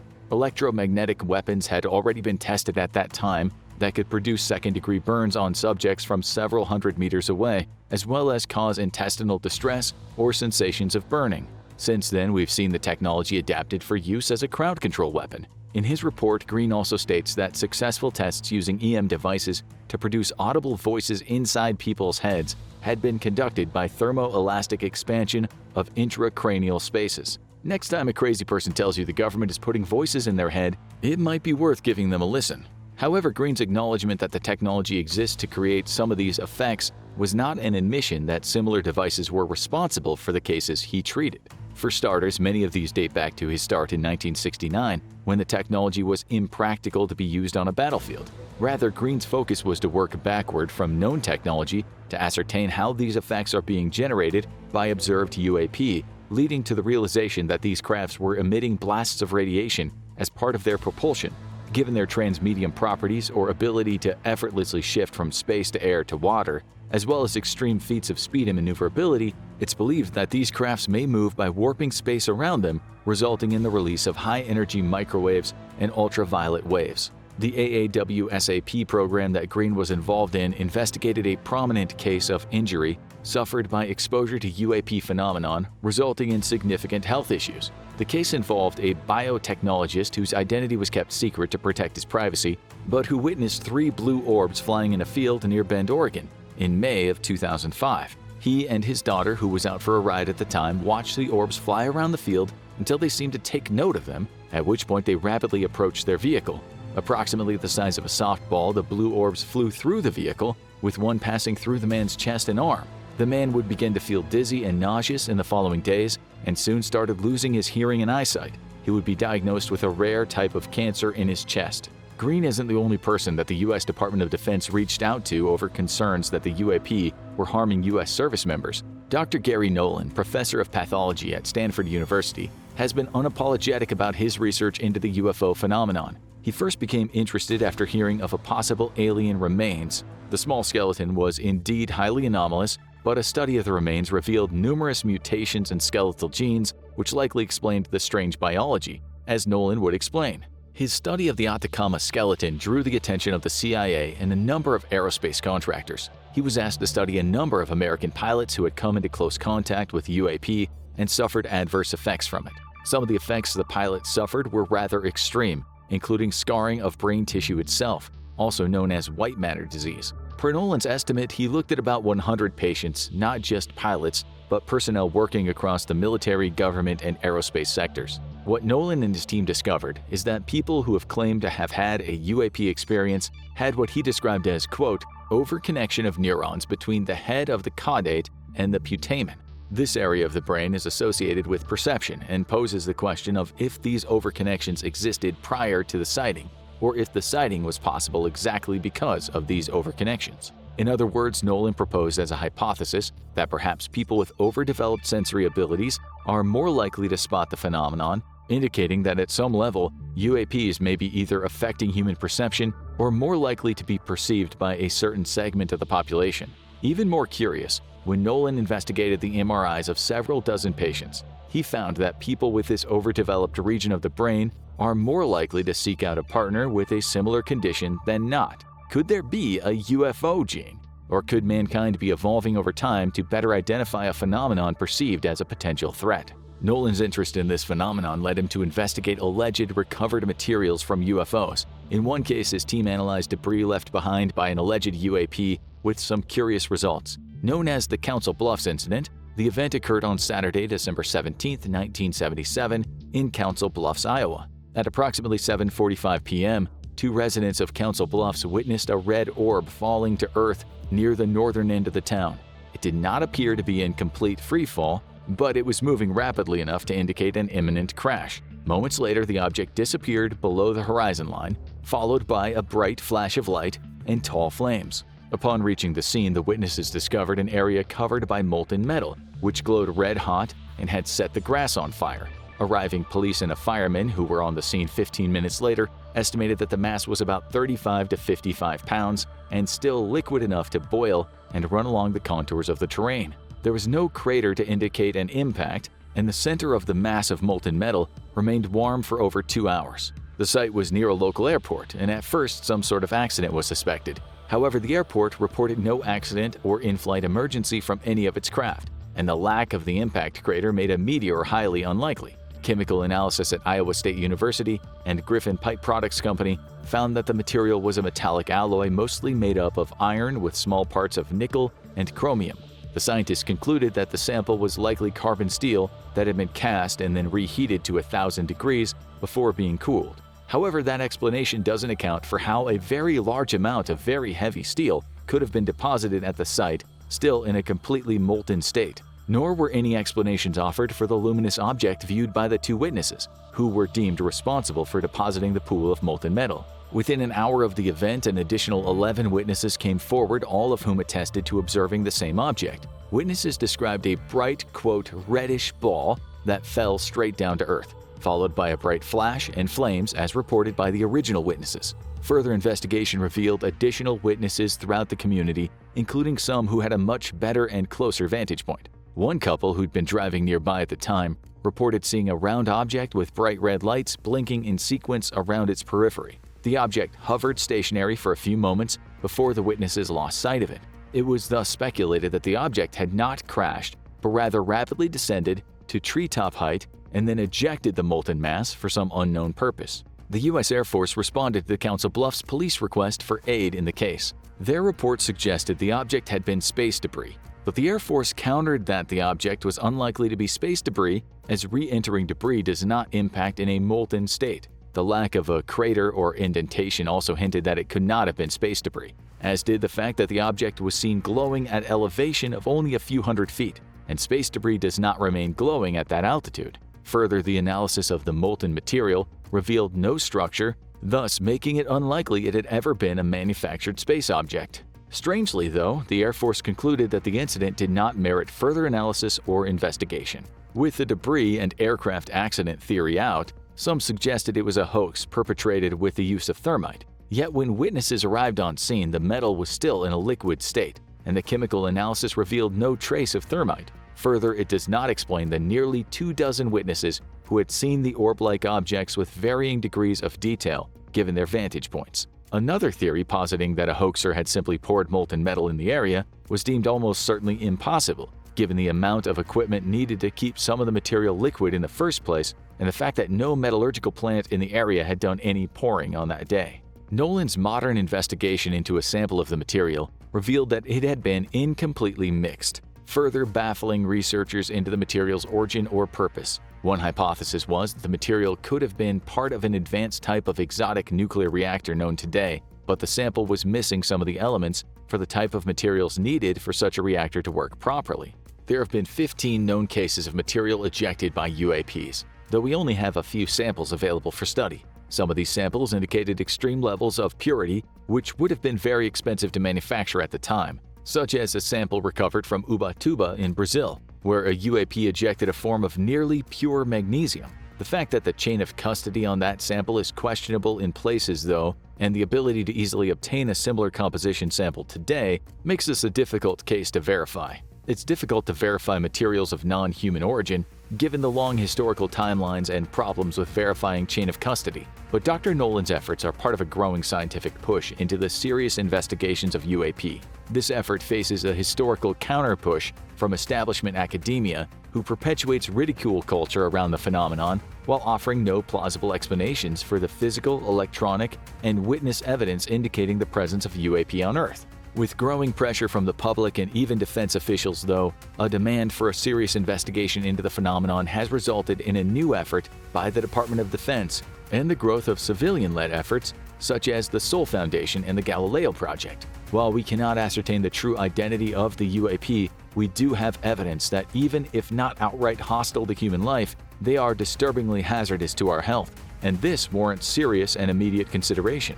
Russia and the United States have long been two of the largest international powers in the world. As a result, both countries have their own specialized and expansive security agencies, the Central Intelligence Agency, or CIA, and the Federal Security Service of the Russian Federation, or FSB.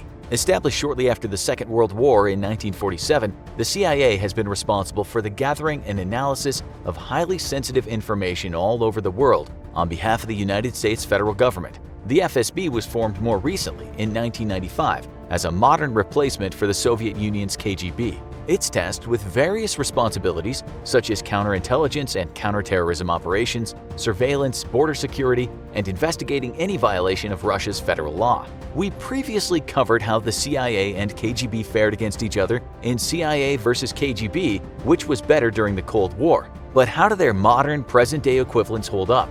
We're pitting the CIA and the FSB against each other to see if we can determine which of them is the superior spy agency. So what do each of these agencies actually do? The main role of the CIA is to serve as the United States Foreign Intelligence Service, meaning that they're designed to gather intel internationally. The CIA, in theory, holds less jurisdiction to operate on home soil. Any investigations and operations that take place within America itself are usually handled by other agencies, such as the Federal Bureau of Investigation, otherwise known as the FBI. This is actually the first key difference between the CIA and the FSB. While the CIA's focus is on external threats and intelligence gathering, the FSB's role is to safeguard the Russian state from within. While the nature of the FSB is perhaps more akin to the FBI, that doesn't mean they haven't been involved in some CIA-style secret and dangerous operations, or that they don't have some pretty gnarly skeletons in their closet. So with that in mind, how do the two spy agencies compare in terms of their dark and duplicitous deeds? Let's start with one of the many secrets that the CIA likes to keep under wraps. Did you know that the Central Intelligence Agency has a top-secret assassination unit? Conspiracy theorists and even official sources have linked the CIA to a number of infamous, high-profile, and historically significant assassination attempts, from Cuban revolutionary Fidel Castro to Osama bin Laden. However, it was revealed that in response to the September 11th attack on the World Trade Center, U.S. President George Bush authorized the Central Intelligence Agency to use a covert assassination unit in order to track down and eliminate members of al-Qaeda. Journalist Evan Wright highlighted that this marked the first time the U.S. government outsourced a covert assassination service to a private enterprise, as the CIA brought in private contractors to carry out their secretive assassinations. The entire operation was even hidden from Congress themselves, meaning that the CIA had the power to abduct or kill anyone they believed to be associated with al-Qaeda, without their actions being tracked back to the U.S. government. That's a scary level of power and freedom for an organization to be granted, made even more scary by the fact that it was kept top secret for so long. No information about these assassinations was known to the public until almost a decade after President Bush had authorized the CIA to conduct them. And there's even rumors that the CIA are still using private security contractors to carry out assassinations to this very day. The FSB has just as many dark secrets of their own, however. For example, did you know that the FSB runs their own covert kill squad? No? Well, that's probably because they don't want you knowing. Meet the Alpha Group. These guys are one of Russia's toughest military squads, an elite team run by the FSB themselves. Very little is known about the actual directive of the Alpha Group. although many believe it's their job to act under direct orders from Russia's political leaders, meaning these guys most likely answer to President Vladimir Putin himself, a leader infamous for killing off critics. So what exactly is the Alpha Group? Officially, they're a subgroup of Spetsnaz, Russia's special forces. First established by the KGB in 1974, control over the Alpha Group was assumed by the FSB when they were founded to replace the KGB in '95, and the Alpha Group has been in their back pocket ever since. Their main job is to act as a counterterrorism unit, responding directly to any violent attacks that may occur. Of course, that doesn't mean the FSB couldn't find other uses for their private elite squad. One of the Alpha Group's most famous operations, the Nordost Siege, took place under the newly instated FSB only 7 years after the Federal Security Service was established. On October 23rd of 2002, a group of almost 40 Chechen terrorists stormed a concert hall in Moscow, taking 916 people hostage during an in-progress performance of a musical called Nordost. Several days of failed negotiations later, the FSB authorized a head-on assault, deploying Alpha Group to eliminate the threat and rescue the hostages. However, this wasn't to be any small feat. The Alpha Group soon found that the entire concert hall had been rigged with explosives that could be remotely triggered by the terrorists at the slightest sign of anyone trying to get inside, which would very likely have killed everybody inside. Given this tricky situation, the FSB instructed the Alpha Group to pump a nerve gas through the ventilation system as a way of incapacitating the terrorists while they gained access to the concert hall. With precise fire from silenced weapons, all terrorists in the hall were eliminated. We shot without fail. Hitting the body could lead to explosives detonation. That's why we aimed for their heads, said one anonymous former officer of the Alpha Group. Apparently, it took as little as 5 minutes for the team to eliminate every single one of the terrorists inside the main concert hall, and a further 10 to track down and take out any stragglers in adjacent rooms. The Nordost siege was over in a quarter of an hour, and while challenging for the elite Alpha Group, the FSB's direction and coordination resulted in them saving hundreds of civilians. However, 67 were killed in the siege, and a further 63 died in the hospital shortly after, supposedly as a result of the nerve gas that was pumped into the concert hall and ambulances being unprepared to treat any hostages that were exposed to it. Naturally, the CIA has plenty of operatives of its own at its disposal, enough to rival the FSB Alpha Group. What you probably didn't know is that some of them may even have psychic powers. It sounds like something taken straight from David Cronenberg's Scanners, or even the MK Ultra offshoot responsible for giving Eleven her powers and Netflix's Stranger Things. But the CIA are supposedly highly interested in the application of psychic abilities. According to declassified documents released in 2017, they tested the abilities of one Uri Geller. Geller's a British-Israeli TV illusionist, best known for bending spoons supposedly with the raw power of his mind. While this is a trick that has long been met with skepticism from the British public, Uri Geller's illusions allegedly managed to draw the attention of the CIA themselves. According to Geller himself, the Central Intelligence Agency wanted to ascertain if the entertainer was truly clairvoyant and telepathic. He even made the claim that they wanted me to stand outside the Russian embassy in Mexico and erase floppy disks being flown out by the Russian agents. This was all a part of a bizarre CIA program known as Stargate. Yes, exactly like the movie, which was focused on recruiting psychic warriors to operate on behalf of the CIA. After all, gathering intelligence becomes a much easier job when you've got an operative that can literally read an enemy's mind. The strangeness of the CIA's activities doesn't end with private assassins and psychic powers, though. In fact, in a classic old-school spy fashion, the Central Intelligence Agency may have perfected the recipe for invisible ink. Often synonymous with spies, invisible ink is a great way to conceal top-secret instructions for undercover operatives or to keep highly sensitive information classified and away from prying eyes. Featured within those same declassified documents from 2017 is the CIA's own recipe for homemade invisible ink, just like Grandma used to make. The recipe goes as follows. Make a silver print, fixed and bleached in mercury chloride. To make visible, dip in hypo. Okay, so maybe that's not the easiest concoction to recreate. The report featuring this recipe also includes instructions on how to open sealed letters without the recipient knowing, as well as what to do with messages that are printed with invisible ink on the human body. According to the report, in order to destroy any secret messages written on a body, that body needs to be thoroughly scrubbed down and washed with lime or lemon juice to hide any traces of the message. Russia's own intelligence agency has their own preferred modus operandi, of course. During March of 2018 in Wiltshire Cathedral City, UK, father and daughter Sergei and Yulia Skripal were found on a bench with foam spilling from their mouths after being exposed to a deadly poisonous nerve agent known as Novichok. Skripal was an intelligence officer who'd been moved to the UK in 2010 as part of a spy exchange. This assassination was eventually linked after an investigation conducted by the UK government to agents working for the GRU, another of Russia's intelligence services. Far from the James Bond-style spy thriller mystery of the CIA and their invisible ink, this incident was far more tragic. While the attack was carried out by the GRU, it's important to remember that the FSB could very easily conduct a similar attack. After all, they've already proved their fondness for nerve agents in the Nordost siege. It's fair to say that the nations of Russia and America haven't always had the best relationship, and trust between the two countries has never quite recovered since the Cold War. This is something that can be seen mirrored in the interactions between the CIA and FSB. The ever-present rivalry between the United States and the Russian Federation persists even today. It's widely believed that the FSB was directly involved in the email leaks that undermined Hillary Clinton's presidential campaign. Additionally, they've also played a hand in supporting a number of extremist parties in Europe, murdered Chechen opposition leaders in both Turkey and Austria, and perhaps most infamously of all, influenced the 2016 US presidential election. On January 10, 2017, a dossier published by BuzzFeed, albeit unverified and uncorroborated, suggested that the FSB had been collecting compromising evidence on Donald Trump. Many suspected that the goal of this was to blackmail the would-be president into acting as Vladimir Putin's puppet at the head of the US government. Whether this was true or not, President Trump's actions toward Russia have been seen by many as soft, and many military members considered his defense of Russia, even after learning of bounties put on US troops' heads by Russian agents, as tantamount to treason.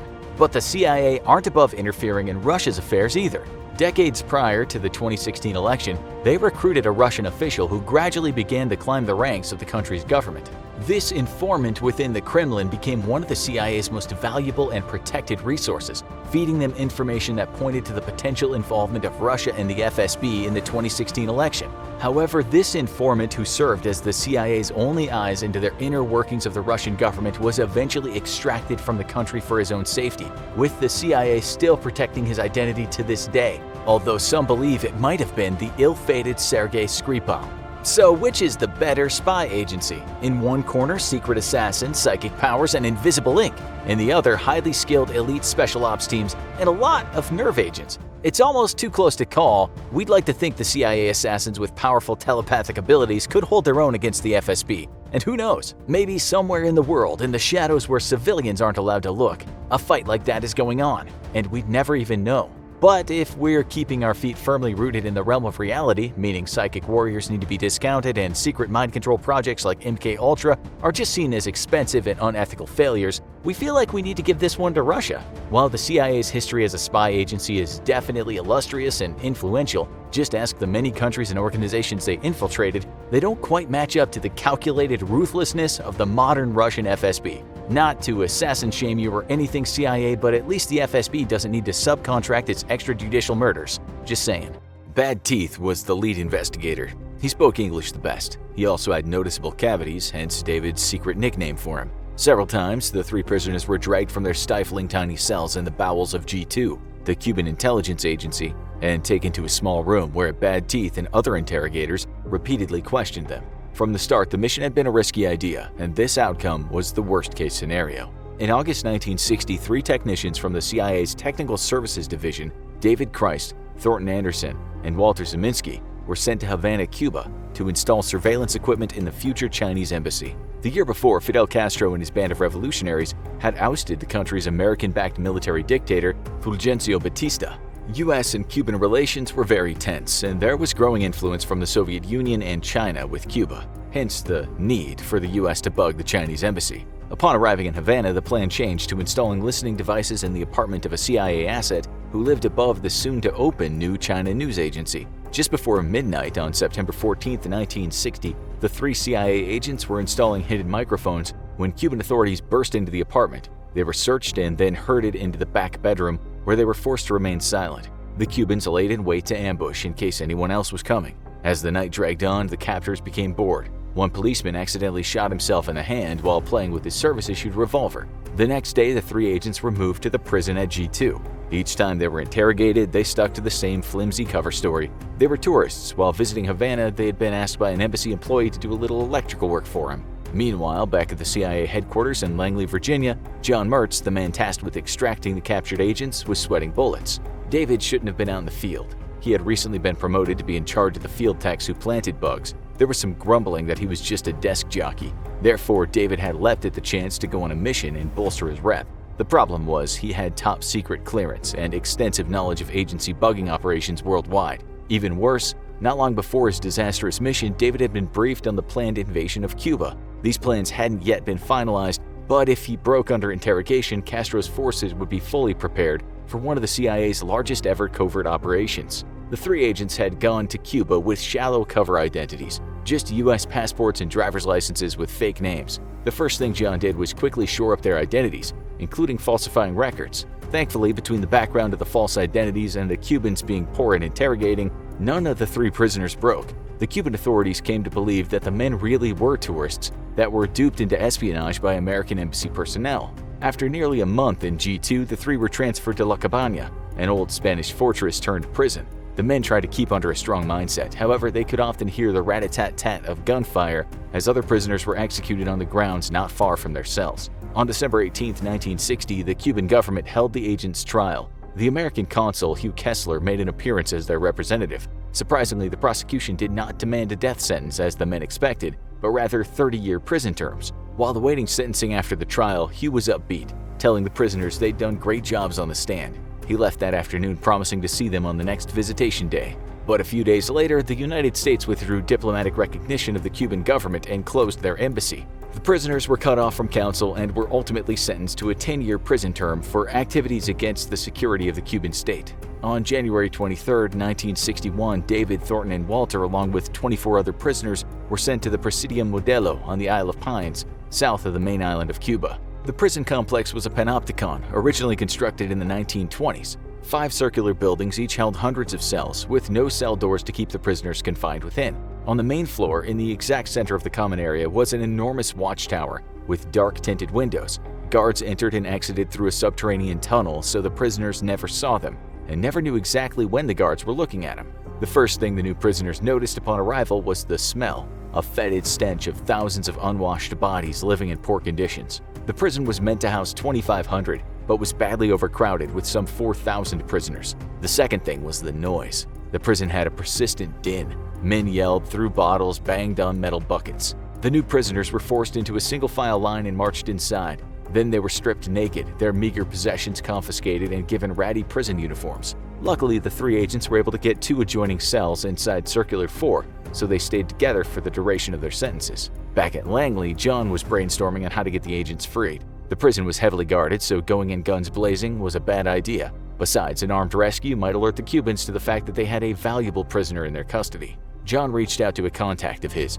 a federal drug cop who had myriad connections. His contact got in touch with the mafia, saying that the CIA was willing to pay $1 million, about $8.7 million in today's money, if the mob could rescue the prisoners. The wise guys liked the money, but refused. Castro had chased the mob out of Cuba, and they had no pull. At the prison, David, Thornton, and Walter were under incredible stress. Not only were they a small group of Americans among thousands of Cubans, they spoke limited Spanish. Riots and fights were frequent. Often a fight would set off a chain reaction of altercations. Most of the time, the guards turned a blind eye to the fights and would just collect the severely injured and dead afterwards. Suicides were common, as a prisoner could easily jump to their death over the railing at any time. Infection and sickness was common due to the unsanitary conditions. The men's Spanish language skills improved quickly since there wasn't much else to do. They began to teach other prisoners English. They even gave lectures on the US Constitution, capitalism, and other facets of American life. Ironically, they ended up acting as agents of influence against the Castro regime from within the walls of its harshest prison.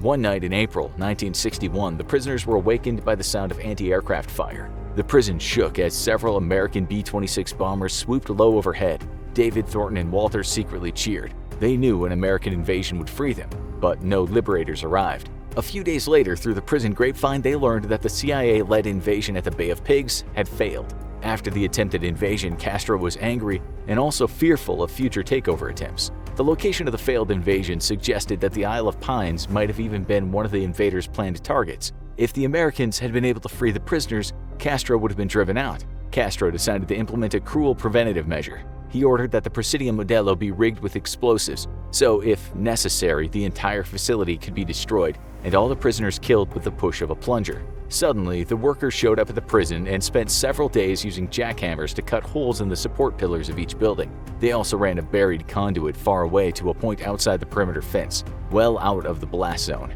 Many prisoners were in denial about what was going on, but when military cargo trucks began delivering crates marked TNT, it could no longer be denied that the prison was wired to blow up. A former Cuban Air Force officer turned political prisoner, Captain Miro, recruited prisoners with various skills in his tower, including the 3 Americans, hoping to find a solution.